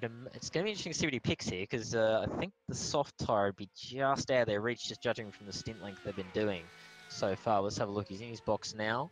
Car goes up on the jacks to get those fresh tyres on, and it looks like it is another set of softs. So deciding he can't go to the end from here on the super soft tyre, so goes the soft again. So he's actually gone super soft, soft, soft is his strategy. So obviously I think tyre wear may be playing into Paisler's race. He's going to come out right alongside Jack Mayer again. These two have been alongside or together most of this race in terms of effective strategy. So he's going to have to pass Mayer again. I think he just passed Jack earlier in the stint, but obviously Jack with the undercuts actually got back past him, and Paisler's going to have to retake him in this later phase of the race. Becomes our P8 for now. That should be effective position for him. But that does now release Roy Schroten. He can start to focus. He goes very wide in the middle part of the track there. He can start to focus on getting through his honor. We've had Gerber retire now as well. Another retirement to add to the list from 15th on track. I'll see if I can find out what happened. Oh, no, it looks like a technical failure, unfortunately. So it looks like for Gerber, either disconnect or some kind of technical failure as he was just going along on his own business on the straight, and then straight away disconnects as Minik pits from the lead. So shame to see his race come unstuck, as he was on for points there, but that adds the 5th retirement for this race, and we have 22 still running on track as Minik exits the pits now. Yeah, and Stefan Rohr, his teammate, has already gone through and is up the road, and of course Rohr has already pitted for what we expect will be the last time, but he does have tyres that I think, well, they will be several laps older. However, at Scuderia Brasilia, it will all be about bringing those two cars home. And if they can, well, they've certainly got a bit of a gap between the cars, actually. They've got almost 6 seconds there. So they're going to keep in that order, so long as there aren't any mistakes or anything like that. Paisler and Mayer going side by side down into turn 1. Paisler outbrakes Mayer and keeps that 6th position as Antonio Srelenovic exits the pits there in 8th. And Mayer actually looking all over the back of Paisler again, not letting him go certainly, but might have to, because Paisler certainly looks quick here. Just going back to look at who was attacking whom down into turn 1 on that time, it looked as if Paisler actually just came out of the pits. So yeah, I think Paisler he'd actually been jumped by Mayer, and he actually, I think, made the move on Jack, so I think that was actually an effective move for position as Bell pits from 18th. I also was watching Mirjan Kumar really harassing the back of Daniel Brewer. Had a little bit of a go into T1, wasn't quite far enough up the inside to make the move stick, and Brewer holding off at 12th at the moment, but Kumar getting very slidey out of the chicane there as they head towards the back stretch, the second DRS zone, and Kumar has the DRS open, but don't think he's close enough to make a move, and he isn't indeed, so he's going to have to hold line for now. But Brewer still in 12th, obviously recovering after a very difficult race for him, but still on for good points at the moment. Lewis Redshaw as well up there in his race is P14, so again, despite his dramas, he's still on for points as well, and Gary Tapper actually holds on to the final point spot. Another one who's had a very difficult race all throughout. We've got Paisler and Mayer going side by side for 6 once again. Mayer fighting back on Paisler for that 6th spot. He's going to try and hold it around the outside of the chicane. Oh, they've got contact between the two of them, and Paisler sticking it in there. He's not letting Mayer have it. Mayer tried to put the squeeze on Paisler there, but Paisl's having none of that. Stays in it. He's going to have a look down the inside. Will he dive it down the inside there? Oh, Mayer's just leaving the room. He's just going to get it done. Good battle between the two there. Nearly got ugly, but looks like Mayer does get it done. A very nice move indeed, it has to be said, through that first section of the track. You can see Antonio's not far behind. Remember, he's on the fresher soft tyres than the both of them, so expect to see him trailing up to the back of them pretty soon. Meanwhile, Daniel Brewer makes his last expected stop. He's now on the super soft tyre, so obviously feels he can go to the end there, and that would make sense with the amount of time he got left in the race. About 24% of the race left, and that's about what we saw the super softs doing in the first stint. Brewer still outside of the points, I'm afraid to say, after he's had a really tough race so far. Still appears to be making progress when he's not either spinning or being spun, so still potential there for a better result, but he's got a lot of ground to make up, I'm afraid, does Daniel Brewer. Just looking again at Mayer versus Paisler. Paisler will be right in Mayer's slipstream as we head down the straight here, down towards turn 1. Is Paisler going to pull out? He is. Here he goes to the inside. Mayer thinks about moving across, but it's too late. Paisler is going to leave his braking later, and it's a replay of last lap. Paisler gets through into 6th, and Mayer again demoted to the attacking role. Yeah, indeed. So a bit of a switching of positions going on for P6. Good little to and fro battle between Paisler and Mayer. I think they're both on similarly aged tyres. I think Mayer's actually slightly older than Paisler's, so Mayer doing a good job to keep the fight to the car ahead of him. But you can see Antonio has been ranging up the back of the both of them in the last few laps on those fresh soft tyres. We've got a good battle behind him as well between Tumalo and Patella. It's for P9 behind him, and you can see Patella really pressuring the back of Nikel's car. Again, Tumalo, ex-Super League driver as well, so been around the traps for a fair while and got a lot of experience in the career ladder. And again, going for the Super Cup this season and really showing his stuff in the top 10. But Patella putting a lot of pressure on the back of that car as I come up on a lapped car, and Fabian Arudi as well. So hopefully get out of the way nice and safely. And I hope these two continue that battle for P9. But some good battles going on in the top 10. Looks like Paisler has managed to clear Jack Mayer now, so I think Mayer's going to have a bit of a hard time keeping with him. I think the age of the tyre is starting to play into that battle. He's going to have to actually start looking backwards as Antonio is right there to pounce too. But we'll keep an eye on this battle for P9 as Tumala now come down the front stretch. You can see Patella ranging on the back of him with DRS. Tumala is going to go defensive into T1 and force Patella around the outside. Patella not quite brave enough to try that move and holds line for now. But he does look like he has the edge on pace, so I won't be surprised if we see a move done in the coming laps. Yeah, that's a battle that has been raging for a little while, and certainly seems like it could still change. All it takes is another mistake from Paisler. He's not that far ahead of Mayer for 6th position there, but with eight laps remaining in this race, well 7 now as the two Scuderia Brasilia cars cross the line for another time, it's looking increasingly unlikely that there's going to be a change there. But I tell you what, Mayer was actually quicker than Paisler in the last sector. Now, I wasn't expecting that, but it looks as if he might actually be trying to set up another attack, possibly down into turn 1, even though that appears to be where Paisler is very, very strong, especially on the brakes down into that corner. But we'll see what happens in this little squabble. That's one to watch for, certainly. Yeah, indeed. We'll see if he has a go now. He has DRS. We've seen how effective it is down this straight.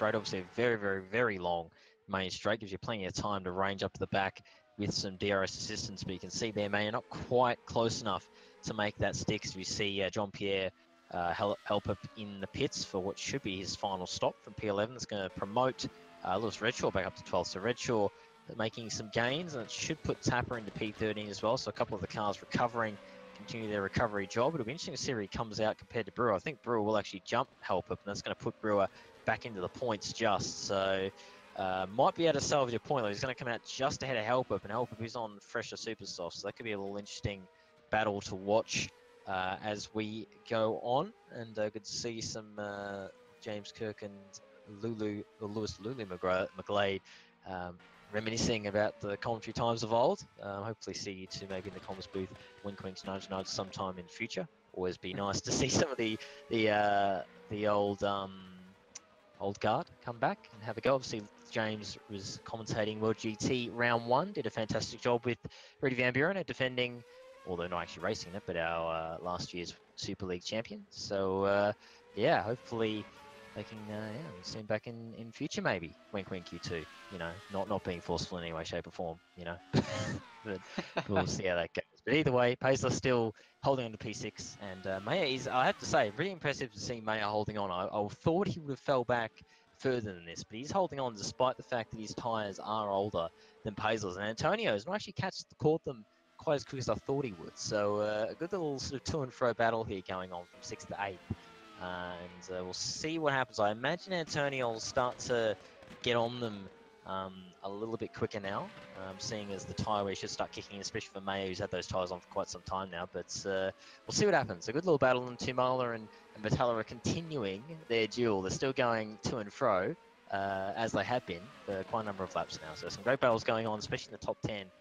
We've got some good battles further back as well. I think actually Brewer just passed Bruno Sosa Ferreira into T1 there. So another spot for him, that number 31 car, and what has been a bit of a war effort really. It's been a bit of a proper effort for Brewer in this attrition race for him, hasn't it? Yeah, absolutely. There have been a couple of drivers really in the wars today, I'm afraid to say. Redshaw being one of them, Brewer being definitely another. There have been further incidents as well from drivers like, I'm pretty sure I've seen Adam Oscar having a few, and there have been a couple of others as well. But it's been a surprisingly attrition-free race, which is good to say, but not too early to curse it, unfortunately. Hopefully I just didn't, but anyway, actually, Jupinek is really catching Schroepen now. I tell you, that's for third position, and Jupinek, I believe, pitted after Schroepen. No, they both stopped on the same lap, actually, so they're both on tyres which are the same age, and Jupinek is legitimately catching Schroepen now. He's within a second of him. In fact, he looks to be even about half a second behind him, so Jupinek suddenly on a charge there for third, as well as the 6th place battle not being over yet. Srialanovic has joined in with that. And in fact, the battles wherever you look, because Tumala and Battala is also close. Oh, and Help Up and Sousa Ferreira for the final point, side by side. Help Up gets it up the inside on the fresher rubber. Sousa Ferreira drops back from that. And the battles continue.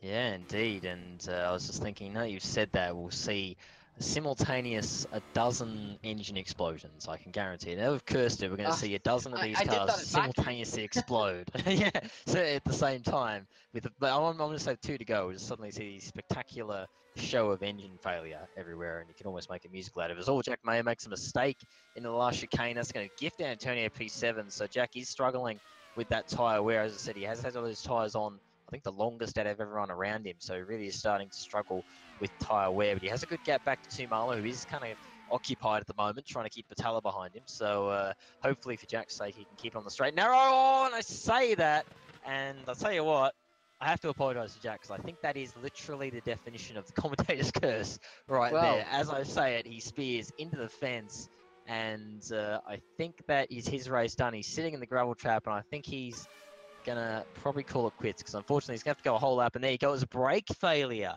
for Jack Mayer, and that actually makes sense. I was wondering, yeah, it makes sense, because as you see, he gets the brakes on and it just jags to the left very violently. And if you've ever had brake failure, which I've only had once in pre-season testing at Mexico this year, as it turned out, I had brake failure once, and that's what's happened. And I'm going to say that was a front left brake failure for him, as that's what it looks like. He's put the brakes on, it's failed, and he's gone spearing into the fence, and that is a real shame for Jack, because he had a really strong race up till then. Well, I tell you what, anyone who raced at Baku can tell you about brake failures. That was what I was just hinting at, actually. I said that it had been a surprisingly clean race for Baku, and then all of a sudden, pretty much everyone had a brake failure. And that's how it was there, a very heavily braking track. Maybe this track not so heavy on the brakes, but we still do have a couple of heavy braking zones, like Turn 1, for example, where you just saw Mayer going off, and down into the hairpin at the, well, just going into the third sector as well. So there are a couple of heavy braking zones, and obviously Jack Mayer's cooked it. Exactly. Yeah. To put it bluntly, yeah, pretty much. Yeah, put those brakes good and proper. So yeah, a bit of a shame though for Jack, because as I said, he had been going on quite nicely in the top 10s on some good points for ST. As Fuller down in 18th at the moment. So big shame for them, as that was going to be a good haul, but unfortunately, as we said, we saw the brakes having a really big say in the Baku race, and unfortunately coming to again, and Dowie Tapper pits on lap 35. Late stop, couldn't make the very tyres late last. stop. Yeah, I think he's realised he couldn't quite get him last, and he's going to have to put on the super softs. But unfortunately for him, that puts him now out of the points as Downard flies past down the main straight. And unless there's another incident ahead, I think it's going to be tough for him to get a point from here. A really difficult race for Tapper, who obviously qualified strongly in the top 10, and it has not been ideal for him at all. So he comes back out in 16th. And has a tall order to get points from here, but we'll see what happens. You never know, as we've seen just then with May. You never really know in racing, especially in the career ladder form. Anything can and generally will happen, is what I've learned over the years anyway. But we'll keep an eye on this battle with Antonio and Pacer. It's still going on quite strong, as Antonio trying to continue his charge through on those fresher, soft tyres. And we'll see what happens here as we come over for, I believe, should be 2 to go at the moment. We'll have 1 to go next time by Rot. Still in the lead, 7.6 seconds ahead of Maciej Malenik, who's not quite been able to make that alternative strategy work, and unfortunately looks like he'll have to sell for second. I say unfortunately, it is still second spot and a great haul of points, which I'm sure will do just fine for him and his championship. But either way, 1 more to go after this as we watch this battle for P6. Antonio really upping the ante now, as he knows time is running out, and he has to get this move done very soon if he wants to make it at all. And at the moment, this is probably a closest battle on track. Everyone else is a little bit more spread out in this final phase, although that battle for P3 is continuing, though Roy holding firm for now from Zupanik. But I'll actually keep an eye on that now, as Zupanik is still ranging on the back, and he will have DRS this last time over the line. And I think, by the looks of it, Schroten's timer is starting to kick in, because Zupanik's just really ranging in the last few laps. And I think he might make a move very soon into the first corner. You can see the grip as well on this track, really gripping up quite nicely. As you always see in these longer kind of races, the track really grips up quite nicely. I'm sure it is a dream out there, especially for Dowie Tapper on fresh rubber in this lovely rubber track. But Zupanik into T1, look at that DRS ranging big time on the back of him, and he doesn't go for a move. I thought he was going to dive it up the inside, I'll be honest, but decides against it, and will hold for now. But I don't know if he'll stay, because you can see Schroten, that pace isn't quite there, and Benson's looking very strong on the back of him right now. Well, apparently there was a slight mistake from Maciej Młynek a couple of laps ago. Apparently you saw it on the stream, although I didn't see it here. Still, looks as if the order is going to be the same, because the team, I'm sure, was never going to be happy with Młynek taking the fight to Röhrl.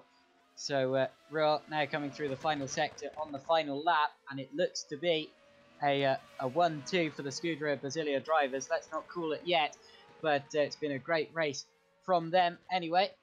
And Stefan Röhrl has obviously had the better strategy, going on to the super softs in the second stint and then bringing it home on the harder compound. And Stefan Röhrl wins the race for Scuderia Basilia. He started third, made it up to second at the very start of the race, and swapped places with his teammate through strategy, and has gone on to win it there ahead of Maciej Młynek, who makes it a Scuderia Basilia 1-2. Fantastic from him. Roy Schroten is going to cross the line in third place in the Thunderdog car. He crosses the line in third place, followed by Ben Schupanek. Yuri Kazdorp. It's going to be Bastian Peisler, who just about wins the three-way battle, or was a three-way battle. Where's Jack Mayer gone? He had the brake failure. Oh yeah, of course he had the brake failure. I don't know what I'm thinking of that. But Bastian Peisler, 6th place. Antonio Krelinovic is going to be 7th, with Jared Batalla 8th. He just exits the final corner now and crosses the line behind a couple of backmarkers. Then it's going to be Michael Tuamala, who is actually the leading Scuderia Clay Geely car today. He's been showing some real pace in the last couple of races, finishes 9th there. Lewis Redshaw, actually a great recovery after a torrid race.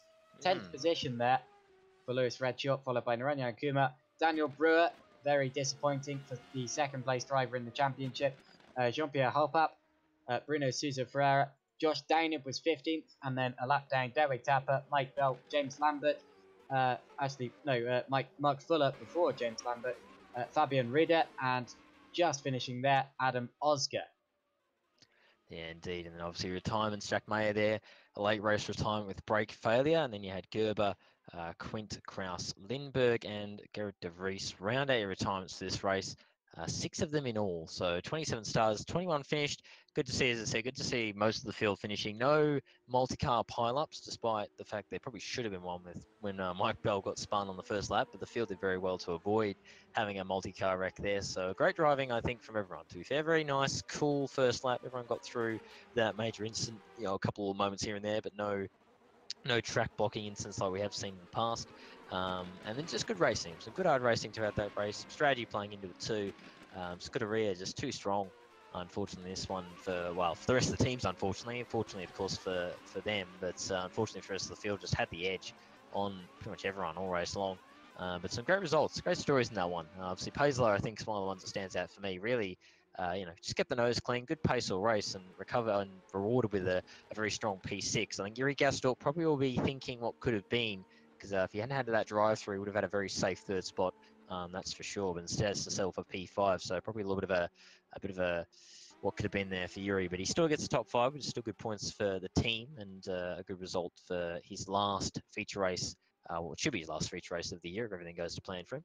And then also, I think, obviously, Lewis Redshaw, despite having a very up and down race, still manages to get top 10 regardless, which just shows the talent we know Lewis Redshaw has in many abundances of. So good stuff there from him, and good racing for everyone, I think. Very enjoyable race, and very deserving win from Stefan, and very just good results from all involved. So I hope you guys enjoyed that as much as we did, I'm sure. Josh can echo that. And thanks for all the comments as well so far. Really good to see everyone getting into the comments, and we'll try and, as we've been showing, we'll try and keep on top of them as best we can. And we thank you guys very much for getting in the conversation throughout this one, and hopefully continue it into what should be the real intense time, I think, Josh, when obviously it all comes down, all the the cuffs come off, so to speak, and we get into the real nitty gritty sort of racing in the sprint here. Of course, yeah, don't go anywhere. There's still one race to go. Tell you what, very difficult to find a better drive than what we just saw from Stefan Roll, but I've seen better donuts. Dipping the car into the gravel, flipping the barrier.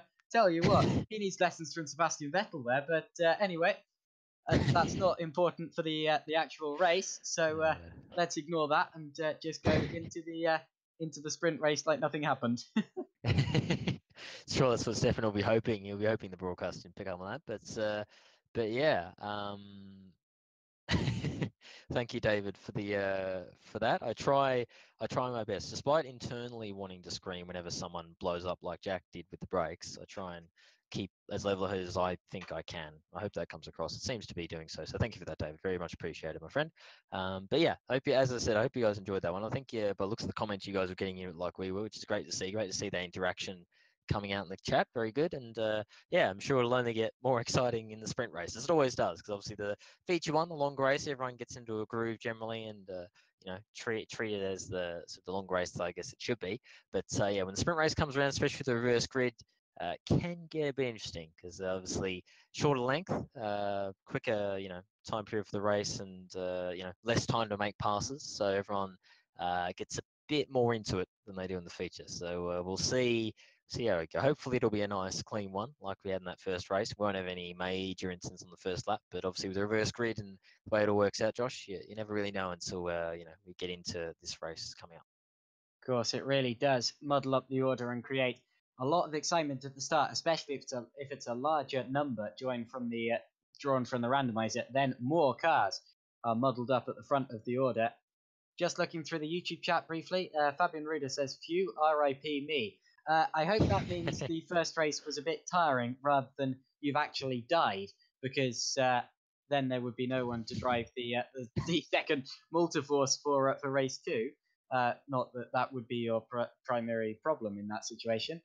Brett Metcalf says, time for a whiskey, be back soon. Yeah, after that first race, I wouldn't be surprised if a lot of these people need them.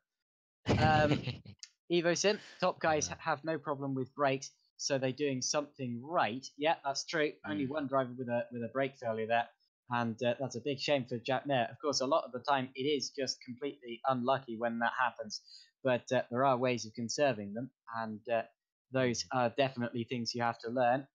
And and David Yunt types, nice, my boys. And yeah, David Yunt, the team boss of the Scuderia Basilia car, having a fantastic 1-2 there. We saw a great feat in the Formula Challenge races yesterday, as Red Arrow Racing took 4 podiums throughout the 2 races. So podium for both of their 2 guys in both races there. And if Scuderia Basilia can match that today, well, that's certainly what they've got to be looking forward to. I'm sure. Yeah, indeed, and obviously Red Arrow really strong in Formula Challenge, obviously leading the constructors and looking good in the drivers' tile as well. Chris Butcher showing his stuff, coming back recently to race again at GPV. Obviously, another one who's been around for quite a while, not just in GPV, but in sim racing circles in general, and known for his talents, more so in touring cars, I think, at least from what I know, than open wheelers, but showing his stuff in Formula Challenge this year, regardless, doing a great job for the team. So great to see them having a great run so far this season. Of course, we're only 4 rounds in, plenty of time for things to change, and knowing how it usually goes, I'm sure that will happen at some point. But great to see them having a great result again last night in the tricky conditioned Formula Challenge races. But looking good so far, and obviously a good first race, and only going to get better for the sprint race coming up in just under 4 minutes' time. We go through them like that. There's no break, no rest for the wicked. We just keep rolling on here at GPV between these races in Formula Challenge and Super Cup. Of course, remember to stick around and have a watch tomorrow for obviously the big one, the WTF1 Spanish GPVWC Spanish Grand Prix for the Super League. Be sure to stick around and watch that one tomorrow because that will be an absolute cracker. Really will be. With the way the strategies are working out, with the way Catalonia is, it just always produces really exciting racing. The way the tyre wear plays into it, and the way the tyres work this year, and being a bit more friendly than they were last year, and being out and really going towards multiple strategies. It's going to be a really fascinating race, and I mean, I'm absolutely pumped to be racing in it. So, I'm sure for you guys watching, it's going to be a great show put on. So, definitely, give that a watch tomorrow, the main event of the week, and hopefully we'll finish off the week of what has been really good racing so far on an even higher note. As we head into obviously round 5 in 2 weeks' time as well. So be sure to hang around to come back in tomorrow and give that a watch. Be obviously broadcast as per usual through GPWC, and also being obviously restreamed through WTF1's sites as well. So going to be reaching a lot of people. So should be a very exciting time for the league, and I'm sure the racing will reflect that too, Josh. So looking forward to that, and should be a real cracker. Yeah, certainly. We've just got less than 2.5 minutes now left in the warm-up session before we can start to get the drivers onto the grid for the second race, the sprint race. I don't think we know the reverse grid number. Oh, we do. It's 7. So yeah, Antonio Kralinovic starting on pole position here, and I'm just trying to look back to see what that's going to do to the actual grid order here. It looks to be that, it'll be Kralinovic on pole, followed by Peisler. Then it'll be Kasdorp, Jupanek, Schroten, Winnek, and Ruhl. So that's going to be the top 7 order for this race. The rest of the top 10, of course, will remain the same, with Batalla 8th, Tuamala in 9th, and Redshaw in 10th.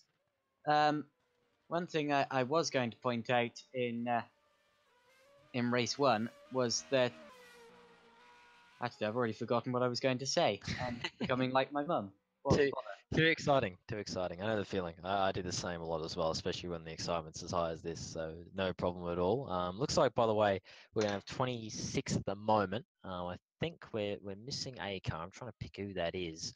I'll have a look. Johan Lindberg has returned despite his troubles in that first race, which is great to see. But we are missing one driver. I'm not sure who it is who hasn't rejoined. But either way, it's looking like we'll have a almost full grid for the second race, which is great to see. And yeah, it should be it'll be interesting because we've got the reverse grid, of course, which always spices things up in general.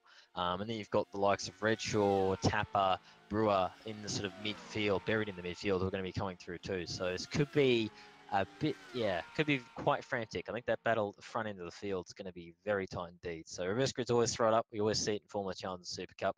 And there's always that chance for those who are just outside the chances of winning to actually get that win. If they can get the right start, keep their nose clean, let everyone else battle, this is that chance for those who generally are not quite got the pace to win in the feature race to get that win in the short length race with the way it works with the reverse grid. So we'll see how it goes. Warm-up's just finishing up now. We'll head to the grid, rattle off the positions for you, and head into the excitement race. I think where all of it is thrown down and nothing is left on the table. So I'm sure it'll be very exciting and have a lot to look forward to. And weather not looking like it's playing in. Looks like it's very sunny and no cloud cover to speak of. By the looks of it. So we'll have a dry second race to look forward to. So no weather to play into it, which I think is fine. I don't think we need weather to keep the excitement going. We've seen plenty of it in race one. I'm sure we'll follow here in race two. Of course, Super Cup is always exciting, whatever the weather. People call it by far the GPVWC as a whole, one of the most exciting forms of sim racing and racing in general. And at times it very much can be. I like this in the YouTube chat. Matthew Allington says, last time a YTF1 car started P3, oh. It's become a bit of a joke, I'm afraid to say, that YTF1 ends up getting all of the bad luck and the poor races, which is a shame, and tend to throw away high positions, which I'm afraid appeared to be the case for the majority of the last season. But hopefully they get a bit more luck today. That team certainly deserves it. They're a hardworking team, and in race one, Johan Lindberg ended up upside down. Yeah, I'm sure that hopefully luck will switch around, certainly for the Johan as well after a very difficult first race. So I'm sure things will go more their way, having driven for YTF1 and worked with them before. I know they're a very well-run outfit. Matt does a great job running the team, and they're always very keen and passionate as well. So I'm sure things will turn around hopefully in this race. But we've just seen Adam Oscar, unfortunately, he's just crashed. I think his game's just crashed as we're about to go to the next session. So I'm sure we'll have a little bit of a wait to hopefully have Adam rejoin. So a little bit of a slight delay getting the second race started, but so it won't be too long. We've got a very exciting race ahead. Of course, next week as well, World GT returns. Looking at future broadcasts, World GT back again next week, so be sure to keep an eye out for that. Next Thursday night should be a really exciting race ahead. I believe it's Suzuka, I want to say, is that next round for that series. Hopefully I'm not telling Phoebe Fobbs. It is Suzuka. Yep, there we go. Good. Glad my memory is still semi-decent. So yeah, it should be a really interesting race. Suzuka always does throw up a very fascinating race generally, especially for races of length of World GT. With the way it works, a very technical circuit and not liked by everybody. So it should be a very interesting race, and certainly one to keep an eye on if you like your tin top / GT action. Certainly stick around for that next week as well. So good stuff to look forward to. But what we're looking forward to very soon is the second race here tonight, and some chat in the game chat about World of Tanks as well, which is always good to see. But there's our lovely R Factor man telling everyone, please bugger off the grid. Thank you, or else be run over, essentially, in nicer words. As we wait now for the drivers to get on, and we can tell you the grid and what to expect. Well, hopefully what to expect in this race. So as always, Josh, as we always ask for the race, who are we looking at here? I mean, this one's hard to pick, isn't it? Because you've got the usual reverse grid, and then you've got the likes of Redshaw, Brewer, all those guys coming through as well. So it's a real tough one to pick who's going to be ones to watch here. Well, you have to always look at a reverse grid about the driver who won race one. For a hungry driver, of course, after winning race one, you're suddenly dropped a long way down the field, and suddenly you have to fight through several cars, and that can really spur a driver on. And I can imagine that both of the Scuderia Basilia cars will be in the same boat there, with 6th and 7th positions. Winnex 6th, Real in 7th is going to be Shrelinovic on pole here, Antonio Shrelinovic, followed by Bastian Paisler, Yuri Kasdorp, Ben Zupanek, Roy Schroten, Macho Winnick, Stefan Roth, Jared Batala, Michael Tilmala, and Lewis Redshaw, who make out the top 10.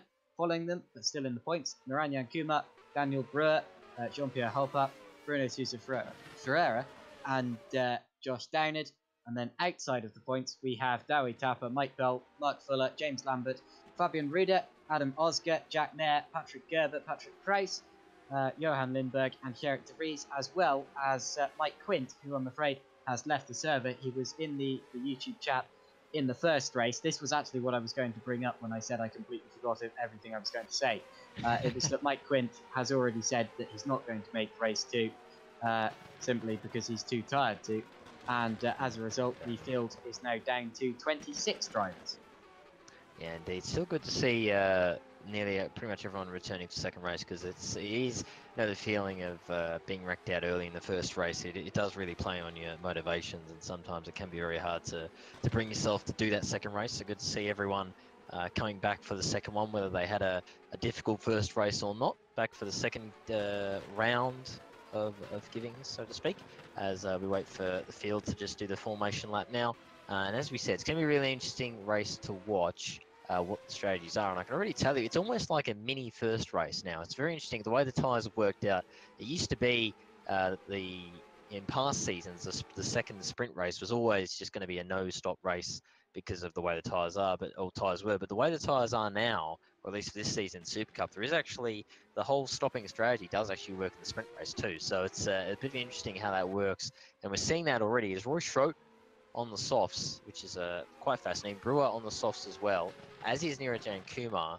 I think I saw someone a little further back as well, is also on the softs. So we've got a couple who are going on the harder compound. Most are on the super softs, but we do have a few on the softs. So I think a few of them have already accepted that they're going to have to stop, and they're going for the hardest tyre first. So we've got a few little different strategies playing here that could really play into the races. Oh, geez, someone at the back there nearly had to dodge your car on formation there. They managed to get through without blowing anybody up as we wait for the grid to form. I think the last car's just slotting in now, and we're ready to go. Second race here of Super Cup for the Spanish round of the series. Who's it going to be in the reverse grid? Who's going to come out victorious? The lights are on. We're ready to go. It's green flag for Super Cup race 2. And I tell you what, Antonio's got a fantastic start. He jumps Paisler, absolutely no problem. And Gastorp's looking to make a move too. And you can see the GSR car of Ben Stupanek on the inside makes it 3 wide to T1. Oh, Yuri Gastorp's just going to hold on the outside. And he goes to P2, or nearly contact at the front of the field. So we've got a couple off. We've got one of the YTF1 cars off. I think that's Lindberg again. And he's crashed out in the first corner. Another retirement for Lindberg. He cannot get a break as he has an instant in the first corner, and he's out already. But it looks like aside from him, the rest of the field generally getting through okay. A couple of instances further back, but looks like most of the fields got through relatively unscathed. Tell you what it was James Lambert and Adam Osger coming together as Osger turned in, and then also caught up in that where Fabian Ruder, Jack Nair, Patrick Gerber and Johan Lindberg actually had a completely separate incident. He lost it after being hit by Patrick Kreis under braking, speared across the track and into the barrier, and unfortunately is out of this race. But the order now at the start... Oh, it's Bruno Sousa Ferreira's facing backwards. Yeah, it's Trelanovic leading it from Kasdorp, Zupanek, Paisler, Winnick, Schroten, Ruhl, Batala, Tuamala and Redshaw. Those are the top 10 drivers on this opening lap of the race, which unfortunately has not been anywhere near as clean as the start of the first race was, even though that one had a couple of collisions in it as well. Yeah, now look at Kasdorp. Kasdorp right back in the slipstream of Trelanovic heading down the straight. The top 3 drivers right together here. Trelanovic defending on the inside. Kasdorp going to the outside, trying to outbrake it. I see tyre smoke. And there's contact. Trelanovic gets tipped sideways and up into the lead. Goes Ben Zupanek. Somehow there was no real spin from either Trelanovic or Kasdorp. And now Paisler gets up into 3rd as well. That was a very, very close one. A lot of tyre smoke kicked up as Trelanovic was tipped sideways. And we'll see if the stewards investigate that one. And now look at Winnick. Oh no! More contact. And Winnick gets slightly sideways as well. This is carnage. And they almost bang wheels as jeez, Josh Downard is gone. He's on his roof. He just got sent. into the fence. He's going to keep going despite going on his lid temporarily. I'll go back and see what happened, but he just got absolutely sent. Oh, hello. Oh, that's a bit interesting. Oh, we could have... Yeah, okay, stewards might have something to say about that one. Looks a bit... Tell you what. I won't say anything more apart from the stewards are probably going to have a bit of a say on that one. But either way, Josh, got absolutely just missiled into the fence there.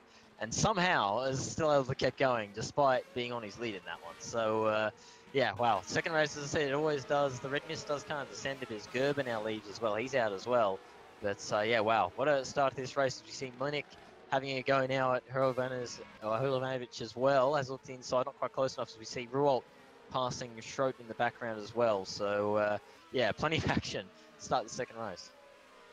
Well, Gerber's incident was with Mark Fuller. The two got locked together in the hairpin, and obviously Gerber has just retired from the race due to that. Yeah, the other driver involved in the incident with Downard was actually Daniel Brewer, who just seemed to turn into him. But again, I'll leave that up to the stewards. I have no real place to speculate on that. James Lambert now into the pits as well, so possibly getting involved in an accident himself. There have been quite a few at the start of this race. And talking about Adam Oscar is off right now. Just rejoins the track, but it looks as if he just missed his braking going into turn 4. Oh, he's actually spun it across the road and very nearly, well, he has tagged the wall, trying to get it going again. So a bit of a clumsy recovery there from Adam Oscar, but there doesn't appear to be too much damage, I'd say. But running outside of the points, I'm afraid, and still drivers bumping and banging all the way through this field. Yeah, sometimes it's interesting to see because sometimes. And he's off again. Oh, I tell wow. you what. Apologies to interrupt there, but he's run through the gravel at the chicane, and on the rejoin, it's always on the rejoin with Adam Oscar, he's tipped it onto the grass and hit the wall.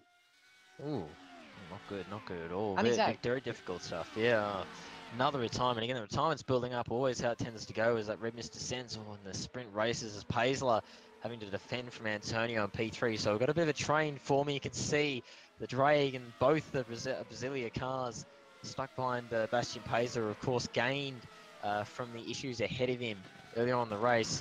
And as you see there, Mlinic having a little bit of a look at Antonio into the sweeping right hand, but not quite close enough to make a move stick. Ben Supanik still leading for GSR. I'll tell you what, if GSR could secure the win here, that'd be great stuff for them. And Ben's looking on pace in this second race and being in the right place this time around, unlike in that first race with that penalty he had after the last round. But in the lead, you can see Yuri Gastorp hunting him down in the battle for the lead for YTF1. Wants to get that send-off win. It'll be a great way for him to see off his time in Super Cup for this year with a win in the sprint race. But we'll see how he goes. He does seem to be closing ever so slowly on the GSR car ahead as the battle behind continues to rage on for the podium. You've got Roy Schroten and Tumala and Battala and even Redshaw. And I mean, even Kumar. It all goes always down almost to the end of the points. They're all kind of within range to have a say in that battle. So this could get really dicey in this battle. And we actually see Antonio's just dropped off the back of Paisler on this lap in particular. And looks like Mlinic might have a go into the first corner, well in range of Slipstream, although of course Antonio's getting DRS from Paisler as well, and using it at the moment as a bit of a defensive mechanism from Mlinic. He's going to look to the inside, or he's not quite close enough to dive up the inside. He's going to have to wait for now. And at the moment, Antonio's got a bit of a saving grace from that car ahead of him, P3, saving him from losing that P4, but you can see Mlinic is doing everything he can to try and make that move stick. I've just been watching the race for P1. They are still locked in combat, although Kastorp just hasn't been able to bring himself to actually go side by side with Shupanek for a while. The gap is resting at about 0.7 of a second. They keep coming either side of that, up and down throughout the various sectors, but it's about that pace, and all it takes is one little mistake from Shupanek, and Kastorp will be right with him. The battle is on behind them as well for third position, and look at this as they go down the straight.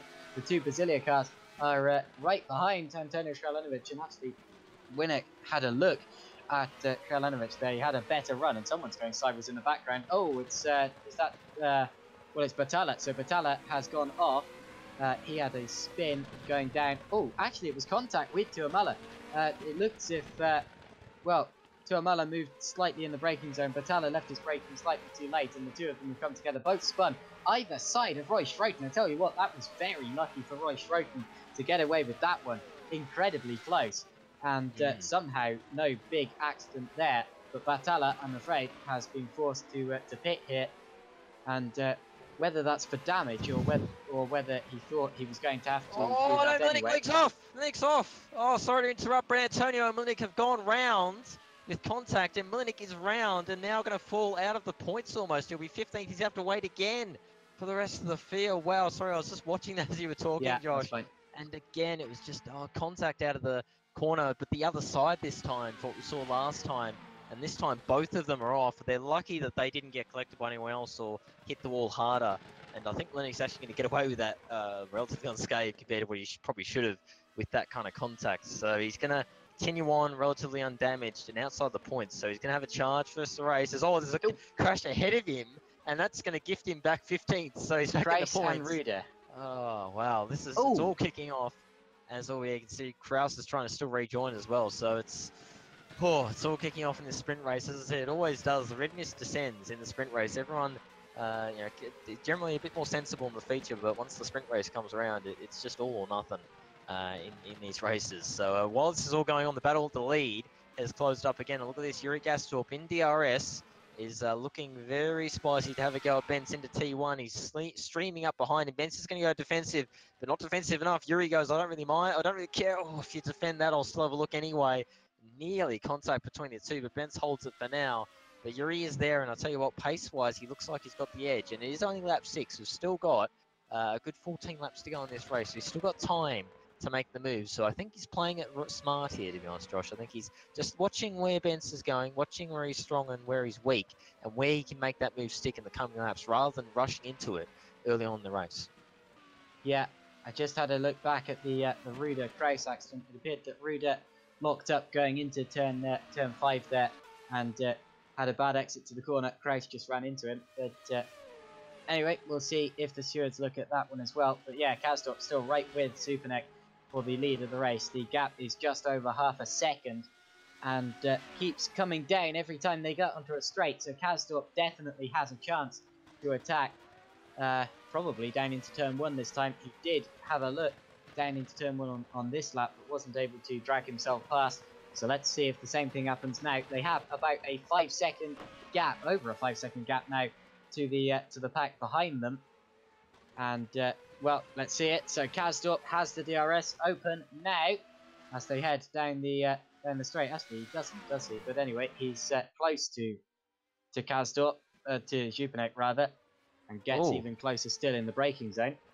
Yeah, and behind them, Paisler trying to defend from Ruel, but Ruel goes down the inside on the main straight, and that's him up to P3 as Kraus now leaves the server as well. But yeah, Paisler now drops back to P4. Ruel makes the move into P3 as he tries to chase down the dueling duo in P1 and 2, and just behind him, Lewis Redshaw, who's been quietly working away while all the chaos has been going on. Lewis Redshaw is up to P5 for Drake, so Redshaw starting to make his move too. He's been able to keep out of trouble this time, which helps if you want to try and get those results. So hopefully for Redshaw's sake, he can keep plugging away, and at the very least, he should be on for, I'd say, a top 4 at least. I reckon he has the pace on Pacer, so he should be able to get Pacer at the very least, but I'm not sure he has the pace to catch up to the top 3s. They are a bit of a, especially the top 2 are quite a ways up the road compared to him, but we'll see how it goes. As we've already seen, you never know in these races. Royce Schroten is P6, and Arizona Kumar having a nice race as well in P7 in the second Thunderdogs car. They're Linus Stern 6th and 7th at the moment. Darry Tapper, another one who's been recovering over this race, he's in P8. You got Mikael Tumala, who's been holding station in P9, and P10 is actually Jean-Pierre Helpap having a good race in P10 for Zederick there, and then you've got Maya Brewer, Mike Bell, Mlinic, and Gerrit de Vries rounds out your points getters for now. Mlinic beginning or continuing his charge back through the field after that instant earlier on with Antonio. But the battle for the lead is pretty calm at the moment. Looks like Yuri just holding station at the moment. And I really do think, I wonder if he is just biding his time. He's thinking, you know what, we've got a good gap to the cars behind. It is still early in the race. Rather than try and do anything too crazy now, let's just keep it calm, keep it in line, keep the tyres alive, try and extend this stint and do this fight later on when it really matters. Yeah, and Kraus's accident was actually a separate incident. He just lost it going up the hill, went into the barrier. Mark Fuller now into the pits as well, so a couple of drivers not going the full distance of this race. That's 8 laps in for for Fuller there. Jared Battalla, our latest retirement. Now, how's that happened? It looks as if he's just pulled off the road, so either a mechanical issue or a technical issue there for Jared Battalla. But anyway, he gets going. Oh no, he doesn't get going, but he is out of the race, I'm afraid to say. As through the gravel and into the wall, well, he spins. That's Tuamala, and he's actually taken off Helpap. So Tuamala and Helpap go off. They were running I think they were running in 8th, battling over 8th. I'm just going to have a look again. Well, it was over 9th. Tuamala had he ran into the gravel through the corner and spun it around. And then Helpap had to go through the gravel to avoid him. And he spun, didn't hit Tuamala, but spun it in avoidance. And, well, I'm afraid that's cost both of them a lot of time, especially Helpap. So the driver who was the innocent party and all of that has, well, lost the most time. But anyway. Yeah, I mean, and kudos has to be said as all Tamala and Helpap both pit. I'm not surprised with that. Their tyres would be Well, that was messy. Toast. Oh, we've had an instance more, have we? Ooh, no, it was just Trelanovic was really caught up. Had to slam on the anchors to avoid Eric de Vries, who went into the pits at the last minute. And in fact, Trelanovic passed de Vries and went into the pit lane instantly, and then dived straight out again because he wasn't intending to pit. It was just that had to drive into the pit lane to avoid Eric de Vries there. That was very close. We've now got many cars in the pit. Tuamala just exited. We've also got Helpap, de Vries and Ruda in the pits. Ruda appears to be having slight damage repairs there, possibly after his incident with Kreis. So they've all got going again, and still Jupanek and Kasdorp very close up the front of the field, and actually Peisler and Redshaw not far apart either. Yeah, indeed, and yeah, just noticing, yeah, so obviously not too surprising that Tuamala and Helpap pitted. Their tyres would have been toasted by the spin, so they've decided to call it a day there. As Yuri Gastorp now pits from second, so 10 laps in, and he's pitting too, so I'd imagine he'll go onto a set of the harder tyres to go to the end, I would have thought, although he has nearly got halfway on the super soft, so I wonder if he'll take the gamble of keeping the soft tyre, and he does, so he's going to stay on the super softs and double them to the end. So that could be a really good advantage for him if he can get them to work all the way into the races. I'm just watching Kumar going defensive against Dowie Tapper, continuing his charge through the field after obviously that difficult first race for him as he doesn't make the move this time by. Oh, we got more action as Brewer going around the outside of Mayer. Oh, giving him the squeeze. Oh, and he's the contact that nearly spun, and then Mike Bell watching in earnest on this too. This could get very messy. They're going to nearly go 3 wide. Mike Bell thinks better of it, which I think is the better call. Oh, Brewer's off again. He's off and into the wall. And once again, that was, it was just there was some, and he's DNF'd it, called it quits after that one. And well, I tell you what, there's a bit, it looks like Mayer actually, by the looks of it, maybe just went a bit too deep. And Brewer not quite expecting him to go as deep as he did, and unfortunately turning or sort of having that contact with him. I don't know, that second one, but looks a bit like a racing incident to me. It looks like Jax just went a little too deep trying to defend that position. Unfortunately, Brewer's not quite seeing where he was and collected him there into the corner. So really difficult round for Brewer. He now retires from the second race. He's going to lose a bunch of points as he panic hits from the lead. And that's going to have very, very big championship ramifications after this round as Kumar and Redshaw also following suit. Yeah, definitely seems as if we are going to get a stop from everyone here, as Kumar is actually coming in on the harder compound. So that means that all of these drivers here are going to make at least one stop in this race, I'm sure. Out of the pits now comes Jupanek. He's going to slot in just behind Kastorp, so they've changed, and there's very nearly contact. Jupanek was not going to give that up, but Kastorp has got through, and that might well be for the effective lead. And I'll tell you, I was quite surprised by that, actually, because Kastorp seemed to be held up. He came out in traffic, but he's got past Jack Mayer now. And Ben Jupanek has actually come out behind him. So Kastorp might well be effectively leading the race now in 4th position on the road. But, of course, we still have 3 drivers ahead of them who are yet to stop. And those are Ruhr, Peisler and Schroten here. But Schroten is on the harder tyre and might well be running for longer. Yeah, it's going to be interesting to see how long he goes. I reckon I'm thinking he'll aim for about 13, 14 laps thereabouts, and then go for the super soft from there.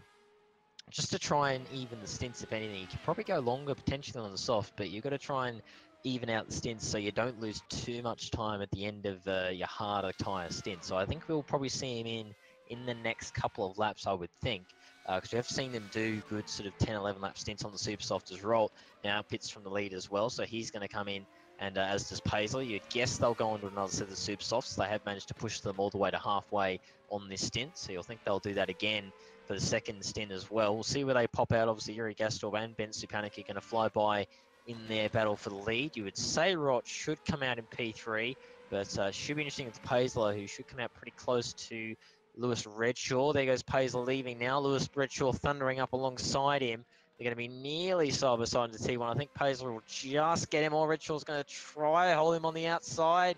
Oh, and good driving actually from both of them there. Good awareness from Paisley, seeing Redshaw alongside him out of the pit lane and giving the room and letting him through there. So good stuff from both of those two to get through that little moment there without contact. And that now puts Redshaw into the top 5, and he's going to be trying to chase down Stefan Ruolt for that P4, as their pace is pretty similar, so it might be a nice little battle going on there. Tapper up to P7 now, ahead of Kuma, and Jack Mayer is in P9. He's got the charging at Linux just behind him. You say that Tapper's just got up into 7th. He has, but it wasn't a very clean move, I'm afraid to say. Down into turn 1, Tapper and Kuma made contact. It looked to me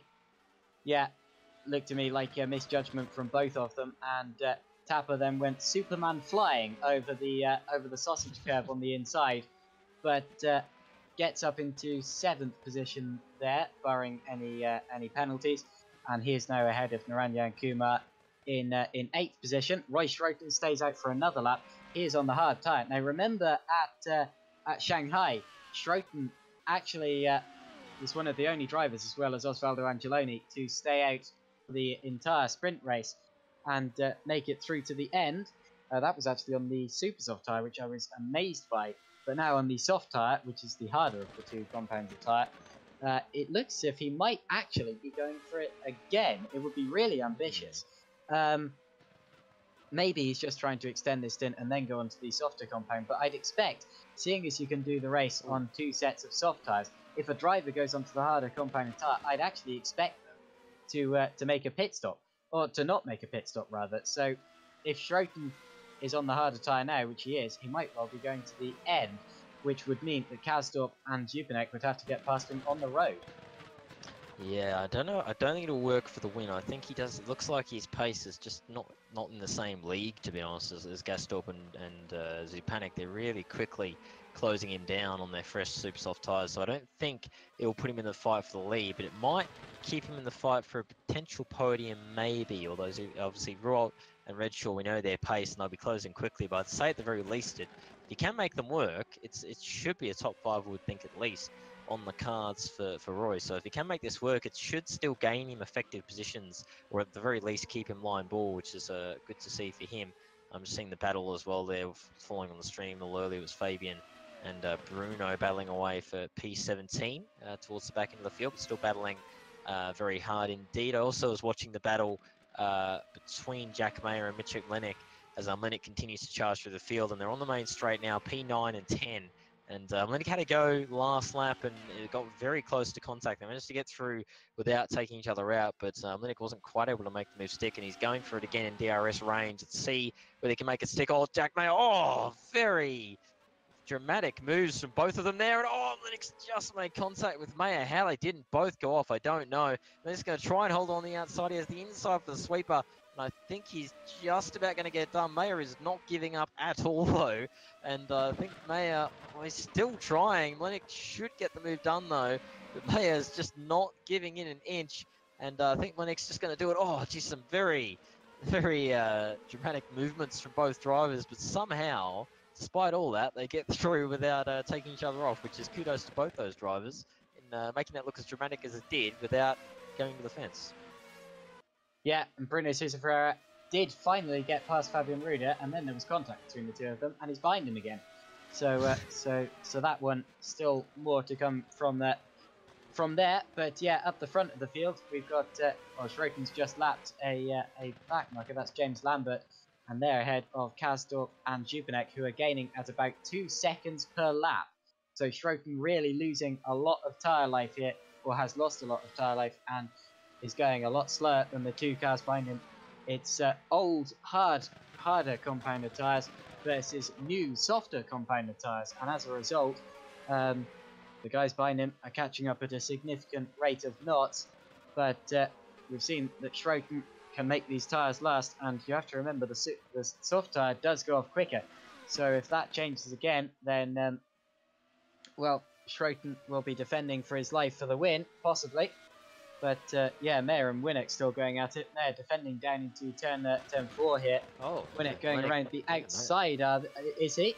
That was going to be an ambitious one. Mayer defends. Yeah, Mayer putting up, to be fair to Mayer, really putting up a good fight. I think he actually got back past Winnick with DRS down the main straight, yeah. So he's got the move back done. And this is going to be a bit of a pain for Winnick, because obviously he's trying to recover here and sort of damage limitation for his championship in this race after the incident earlier on with Antonio. And he's got this obstacle of Jack Mayer, who just won't give up and keeps fighting him tooth and nail for position. He is for position, of course, so he's every right to fight that.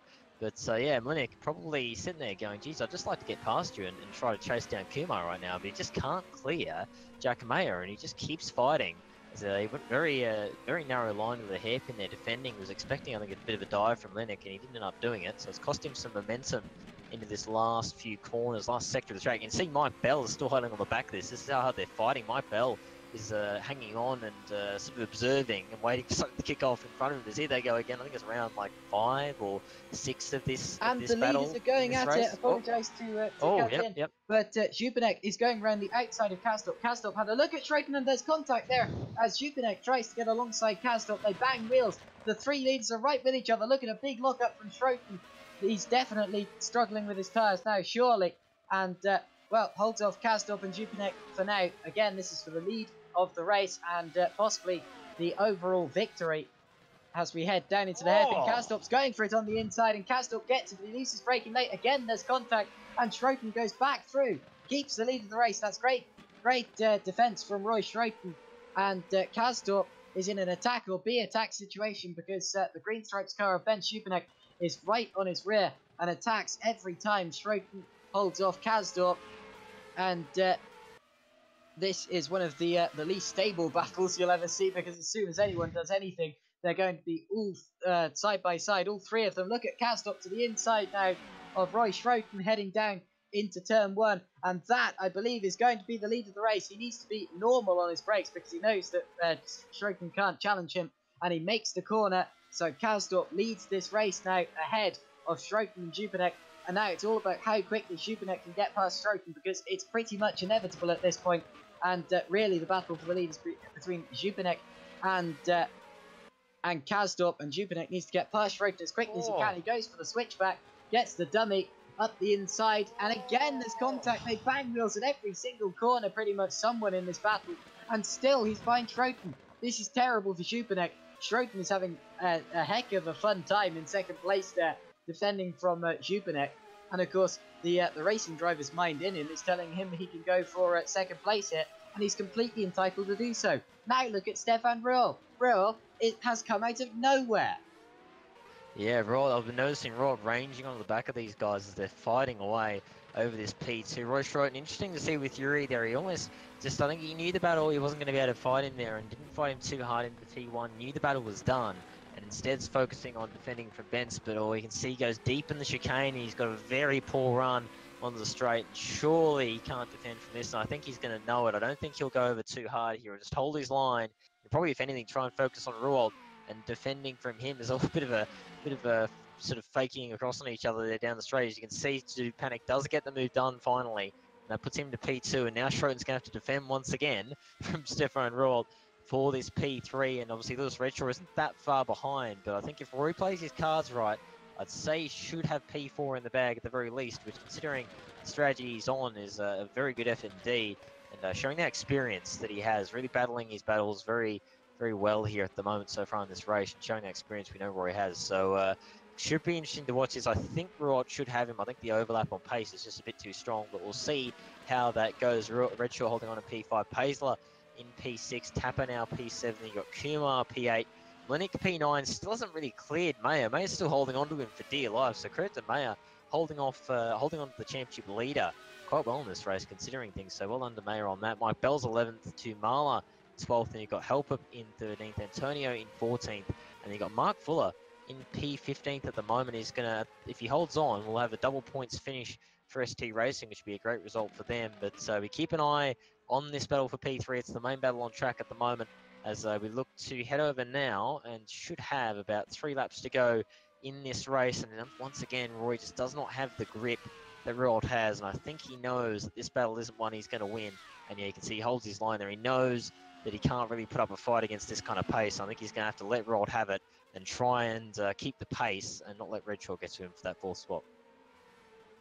Yeah, definitely. So Schroten losing 2 places there.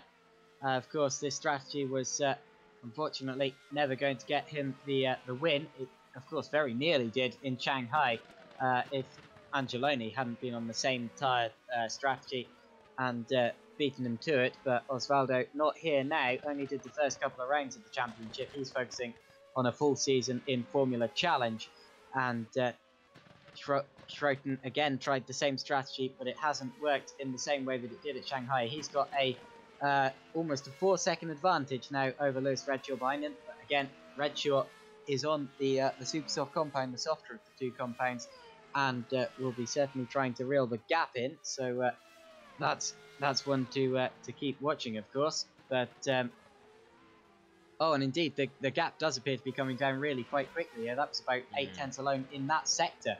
Redshaw suddenly sniffs blood and is charging. Yeah, and obviously Schroten, as we said, really struggling on these tyres. As we mentioned, Catalunya always known as a quite high deg track, so once the tyres do start going off, they do fall off pretty quickly. I think Roy's finding that now. He's holding on for dear life as best he can, and he'll have 2 laps to go this time by, and the gap's at about 2.3 seconds. So Rady's been closing. I don't know if he'll hold Redshaw. I think he should get a top 5. I think Paisler might just be a bit too far back to get him. As long as Roy keeps on the straight and narrow, he should still get a top 5. It's still a great result for him and Thunderdog. Should be a 5th and 8th for them at this point, because obviously Kumar is trundling along quite nicely in P8, so some good points for them overall, which is probably going to be the focus for them at the moment. But Yuri Gastorp continuing to lead for YTF1. He's got a 2.4 second lead over Ben Zupanik, holding it for now. Stefan Roald is actually not that far behind Zupanik. He's only just over the DRS range window in terms of the time. And he might well have a chance at having a go coming into the last lap. He's just ranging on the back of him ever so slowly. And so we might see a bit of a battle for P2 just yet. But the one to focus on, I think, is Roy Schroten. Lewis Redshaw. We can see visibly just how much Roy's struggling on those tyres. And you've got to say, an big lock-up into the hairpin. That's really not going to help that front left. It's already crying for mercy with the way this track is laid out. And that lock-up's really not going to help there. So Struggle Street is very much Roy Schroten's location. We can see Lewis Redshaw really having to be careful not to run up the back of Roy.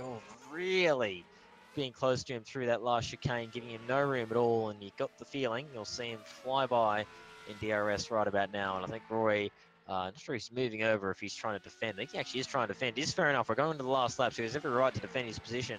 He's going to try and defend, but as you can see, Redshaw in that DRS just too strong. He has a look to dive down the inside, but he just doesn't have the grip to do so. And it looks like Roy's going to have to try and settle for a 5th spot here as we come to our last lap now. Yeah, that was pretty straightforward, I'm afraid to say, for Lewis Redshaw from Roy Schroten's point of view. So Redshaw dives through into 4th, and Schroten knows not to fight it there. Now he has to think about not getting passed by Bastian Paisler. This is the final lap of the race, and for Roy Schroten, that is something that looks briefly very exciting. What's that? Battle for seconds, good battle for seconds on. Look at Raw. It's actually closed onto Benz very quickly. Yeah, doesn't have a look though into the hairpin. Interestingly, he decides to hold station. And I wonder, well, where's he going to look? There's not really a spot to look in the last sector, but he might try something. Look at that, he's right on the back of him, closed on him very quickly. And it's a very juicy battle for second. Oh, he has a look into the right hander. Not really a passing opportunity down in this sector of the track. He might try and get the drive out of the last corner, but whatever the case, Yuri Gastorp just ahead of him is going to take the win for YTF1. His last race in Super Cup for this year. Moving to Super Cup later on, he's going to take the win here for the second race in Spain. Ben Zupanik just holds on.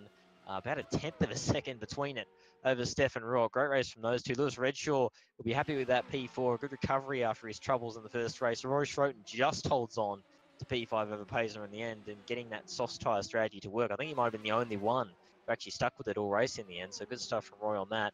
Paisler ends up in P6. Dowie Tapper in P7. A much happier race for him in the race 2 than it was in race 1. Kuma ends up in P8 for a double points finish for Thunderdogs, and Mlinek, the championship leader, ends up P9 after that incident earlier on with Antonio, and we'll see if the stewards maybe have something to say about that later on. But whatever the case, good damage recovery has to be said for Mlinek, who's going to very much limit the damage that does, and I'm sure will still quite happily hold the championship lead coming out of this one. Jack Mayer put up a good fight with Mlinek throughout that middle phase of the race, put up some great entertainment as well, ends up P10. Then you got Mike Bell in P11, Minkel Tumala in P12, Jean-Pierre Helper in P13, Antonio ends up P14, and then Mark Fuller does hold on to P15 and gets a double points finish for ST Racing, with Fabian just crossing now in P16. And then you've got Josh Downard 17th and Bruno Soso Ferreira in 18th. And then your 2 lap cars, last finishes, like Gerrit de Vries and James Lambert. So there you go. Great race and a very good finish there for that second spot. I tell you what, that was there was actually an accident on the final lap there. Bruno Sousa Ferreira went alongside Fabian Ruda down into their pin, and they collided again for about the 4th time in this race. And then as they went into the complex, there was contact for about the 5th time in the race, and Bruno Sousa Ferreira was flipped end over end, twice upside down. Was able to recover it to 18th position. Of course, these two were running outside of the points anyway, but you have to say, looking at the replay, Fabian Ruda really did turn in too early there, and has just flipped Bruno Sousa Ferreira twice over end. Yeah, very interesting moments at the end, and yeah, some very interesting, some very hard fought battles throughout that race, as we always tend to see in the sprint races. But yeah, big congrats has to go to Yuri for that one. A great way to send off Super Cup, and a good last win there for YTF1. I'm sure Matt will be very happy with that one. And yeah, shame obviously Limburg having more bad luck at the start of that one, but I think the win, I'm sure, will make up for that one for the team. But yeah, Yuri of course will be back in action tomorrow. So tonight, racing at Super Cup, and then in action again tomorrow for Super League. So no rest for the Wicked in Yuri's case, but yeah, a very good send-off for him for Super Cup in 2018. Obviously, retirements, we said to them, retirements for this race. Daniel Brewer retiring 10 laps in, a real horror show around for him, and a big blow to his championship. So not good stuff from his perspective. Gerard Patella. The next one, then you got Patrick Kraus, Adam Osger, Patrick Gerber, and Johan Limburg, your retirements from that second race here tonight. And yeah, wow, that was a great time. Very exciting, that's for sure. The 2 races, I think both of them produced some great racing there for the Super Cup tonight. But I guess we'll just head straight into the interviews, I suppose. Why not? Let's go rolling straight into it. And I'm just trying to think who we're gonna bring in to start proceedings. Oh, hello. In computer doing all sorts of good things there. Oh, it's all stacking up in the waiting room. I've got too much choice. I think let's go with Roy Schroten. I think let's bring Roy Schroten in. The cue to our race director interaction. I can do it, can't I? Hopefully I don't get Roy mid-conversation. To the outside. Out. Sorry, Roy, to pluck you out mid-conversation. I've seen it. I've had the experience myself in iRacing broadcasts, so I know the feeling. But either way, Roy, good results for you tonight in both races, and interesting to see you do the no-stop strategy, like you did in China in that second race. How was it holding on to that tire at the end? Because it didn't look very fun. Yeah, it was quite hard. It didn't quite work out the way it did in China, and I tried to change some things in the setup, like tire pressures and all those things for race 2, but in the end, it didn't quite work out because I lost quite some pace. I think maybe I could have challenged Lewis with the 1-stop, but that's the way it is. I tried, and I had to try something because I knew that I didn't have quite the pace for the front runners. So I tried to do something else, but it didn't work out, unfortunately. But I'm still pretty happy. It was quite hard to look after the tires, and I didn't want to get into too much fighting because I knew around 30% they get in the cliff and you get really slow, like I had in the last 3 laps, and I tried to avoid that for as long as possible. But yeah, the race was just 3 laps too long, I guess. Yeah, definitely. And yeah, I mean, how was the first race? Obviously, yeah, it was. Had some good action in it, but I mean, thinking of it just from obviously being the head of DC here at GPV, thinking of it a bit from that perspective. I mean, both races there was some lap 1 incidents from further down the field, but there wasn't any major multi-car wrecks on the first lap, and it was looked relatively clean in that regard. So I mean, it's good for you being in that position to sort of see these starts not just have the whole field blowing up into turn one. It's good to see that we've had 2 races with overall pretty clean first laps. Yeah, it's a lot better than the stories I heard from yesterday's Formula Challenge race. So that's definitely good, seeing that we can keep it together and have some nice races with each other. Obviously, I don't really do anything in the DC for Super Cup. Alex is taking over that role because I'm driving and managing here. So I'm not involved too much, but it's good for the guys to know that they won't have sleepless nights here. Yeah, definitely, for sure. And Josh, I believe you got one. Yeah, so Roy, we saw at Shanghai and here as well that you've been one of the only drivers to go for a zero-stop strategy in the sprint race. What do you think you've sort of done differently? What do you do differently to the other drivers to make your tires last so much longer? I guess it's just about being a little bit slower, and because of that, the pace in the corners isn't just that little bit slower, and I think that makes the tires last a little bit longer. So I'm trying to take the advantage of that. But yeah, I don't know. I had to take it really slowly here, and in China it was better because the tires, it was a little bit less rough on the tires, and maybe I shouldn't have done it here. But yeah, I just tried, and I think, yeah, we will see for next time. Yeah, definitely. And Okay, amen. very good.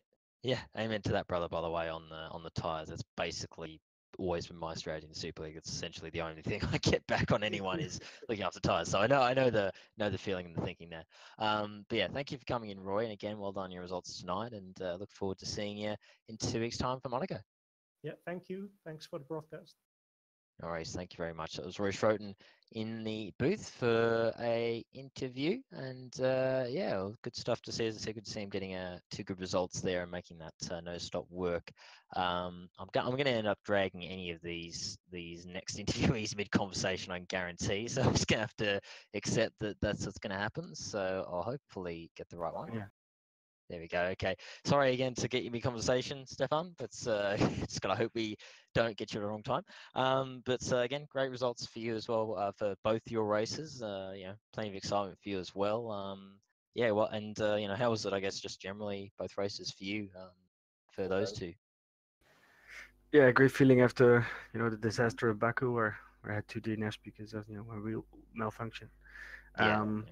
And just to get back to it, got a new wheel, started to practice together with Mathieu. And the first race was just so much fun. It was really a strategic battle.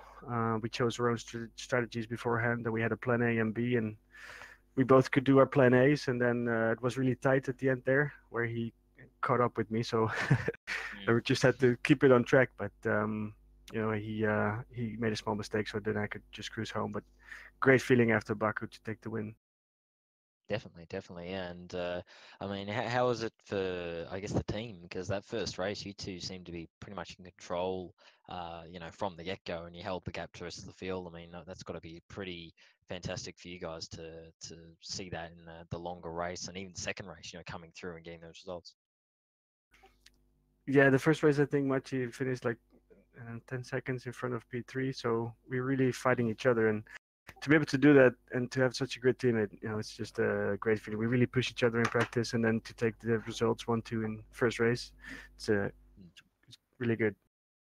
Definitely, yeah. And I mean, looking forward to the next round, Monaco, of course. Always an interesting run. You never really know how to pick it, what to expect. I mean, do you think it could be a bit of a great equalizer case, or do you think you guys can keep this form going into the next round as well?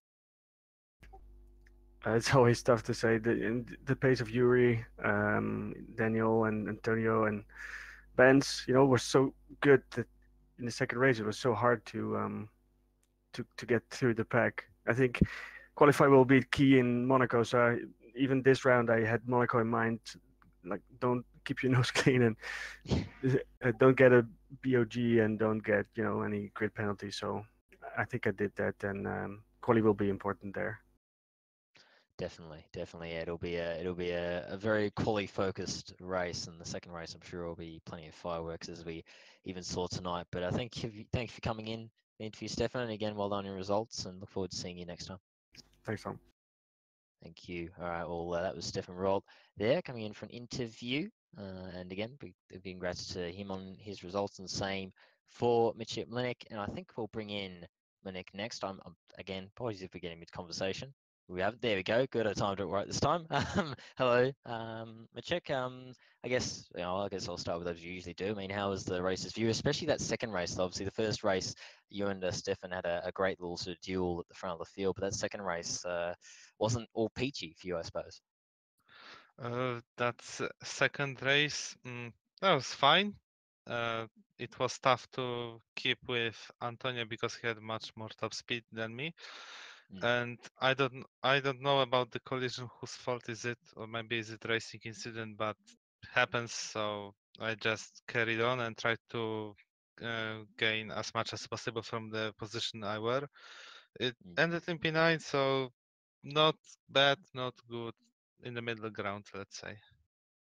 Yeah, definitely. I mean, I guess the top 10's a top 10, so it's still, still good points to get back considering, how it was with that contact. But I mean, with the tire strategies in the first race, how's that for you? Seeing, all these different strategies playing out and dueling, obviously Stefan, but then obviously keeping an eye behind you as well. Was it a bit of a cool thing to see this happening, being a higher tire deck track, seeing all these different strategies playing out in the first race? Yeah, definitely. And with Stefan, we played strategy with like who we just picked who wants to go on which tires on second and third stint, and I think I would be able to catch him at the end, but unfortunately my mistake also with that spin, and I think that others were on mainly super soft for the second stint because I was pulling away from them on my last stint. So it's good that my pace on software was the same as others on super soft. So I think with that we can carry on to next track on Monaco. Definitely, and I guess rolling on to that one, I mean, at Monaco, as I was saying to Stefan, obviously, being Monaco, it's always such an equalizer, and you never really know what to expect. But I mean, do you think you guys can hopefully, for your sake anyway, for the team, keep this form rolling in? I hope so. We will be working hard for that, and I think we'll benefit. Yeah, definitely. I mean, do you think as well? I mean, you guys do seem very strong in quality. Do you think being a quality focused track that's going to help you guys? Definitely, I think it will be if we finish higher in race 1, then it will be a bit tougher in race 2. But yeah, yeah, definitely. I guess that's just Monaco, isn't it? It's the way it rolls at that track. But yeah, thank you again for coming in for the interview, Maciek, and again, great stuff for your results, and yeah, look forward to seeing you in the next round. thanks. No worries at all. That was Maciek Mlinick there. Coming in for an interview, your championship should be still your championship leader, I'm fairly sure by my calculations, post this round. And I think fittingly, to finish off the interviews, we should bring in a Mr. Yuri Gastorp. Hello, Yuri. Again, awesome job on both your races, really, but obviously, especially that second race, getting the win. I mean, we'll start with just how it was for you for those two races. The second race was really good. Had a good fight with Benz from the start on, basically. Had a small contact with, I think it was Bastian in the middle, but the rest of the race was really good. And I managed to get him on strategy, which I've never done before, so that was always nice. It's always nice to have that plan out, isn't it? But yeah, I mean, obviously moving on, obviously seeing off Super Cup and going to Super League from tomorrow, so heavy couple of days for you. I mean, obviously it doesn't get much better, does it, to finish off with a win? I'm sure from your view. Yeah, I wasn't expecting it at all. I've been focusing mostly on Super League because I think competition there is pretty crazy this season. Yeah. So didn't have much time in Super Cup car, just loaded Super League setup and went really well. Definitely, yeah. Obviously, can testify to the quality of the field Super League because they've been spanking my my backside in the first 3 rounds. But yeah, I mean, looking forward to I guess tomorrow. I would say obviously Super Cup, but that's not the case. So looking forward to tomorrow. I mean, obviously first race with WTF mob backing, so that's going to be a bit of a big thing to happen there for all the drivers, I guess, to keep in mind and broadcasts and everything. But I mean, does that change anything for you? preparation-wise with that announcement coming out, and knowing now that it's going to be out to a pretty big following? I mean, has that changed, do you think, the preparation for you, or just what to expect in the race? Yeah, personally for me, it hasn't really changed much. I've just tried to prepare as best I can for the first race and hoping for a decent points finish. Definitely, yeah, for sure. It's and it'll be, and I mean, how it'll be interesting, I guess, with the tire strategies as well, being Catalonia. I mean, are you expecting to be a pretty muddled race if throughout the race with the tire strategies being so so varied at Catalonia? Yeah, I'm not sure. I don't know how it's gonna go because from one end, a lot of people will be on different speeds, and on the other end, you can't really push too much because the tires will go like even faster then.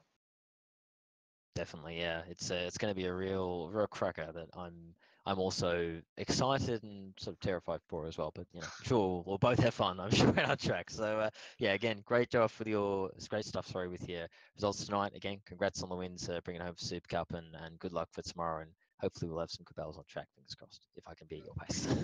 Thanks, Yet. No worries at all. That was Yuri Gastorp coming in for an interview, winner in the second race, and obviously going to Super League tomorrow, straight back into it for the WTF1 GPVWC Super League Spanish Grand Prix.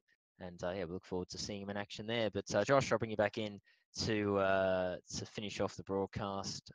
I guess, final words. But yeah, I mean, that was, to me, it was very, very good night of racing. Plenty of action, no massive, track blocking wrecks anywhere, incidents here and there, but no massive track blocking wrecks on the first lap. It was just I think it was just a solid night of racing. Yeah, it was a lot of fun, both races.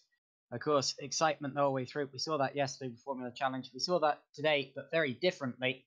Today there was a lot of strategy involved as well, and that was great to see, especially in race 2 where we had Roy Schroten hanging on with ancient tyres, and that's always amazing. I always respect a driver who can pull that off, and it very nearly worked for Roy Schroten, but ended up missing out on the podium in the end. But anyway, yeah, 2 great races, and I'll see you tomorrow for the Super League, which is going to be another great one, I'm sure. Definitely, yeah, definitely. So look forward to that. Josh joining you again for Super League tomorrow, the big one. Well, WTF1. no, I won't Sorry. be, but... Oh, sorry.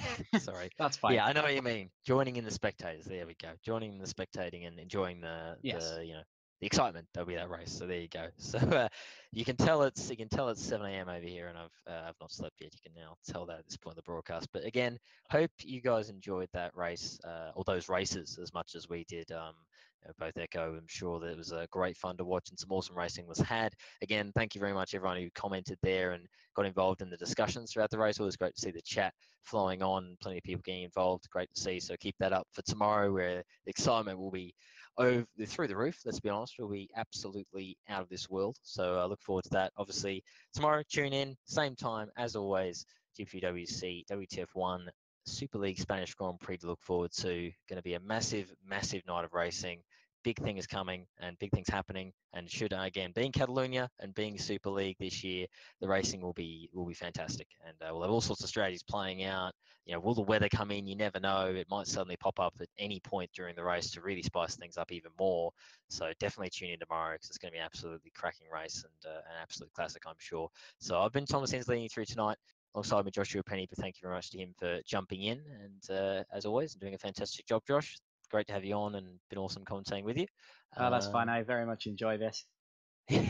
Yes, we both ramblers, I think, so both enjoy a good ramble on broadcast. Oh, of course. We just ramble away and talk about racing on the side as well. But again, thank you very much for coming on. And big thanks, as always, Dargo today, doing the race directing and the race directing. It's a new term I'm using. That's my term for it. Doing all that and also the cameras and everything in the background. Great to have Argo, and always does great work on that. So big thanks to Argo on that. And thanks to you all for watching. So until next time, hopefully tomorrow, wink, wink, nudge, nudge. It's been great having you on for GPVWC action, and we'll see you next time. For now, it's goodbye.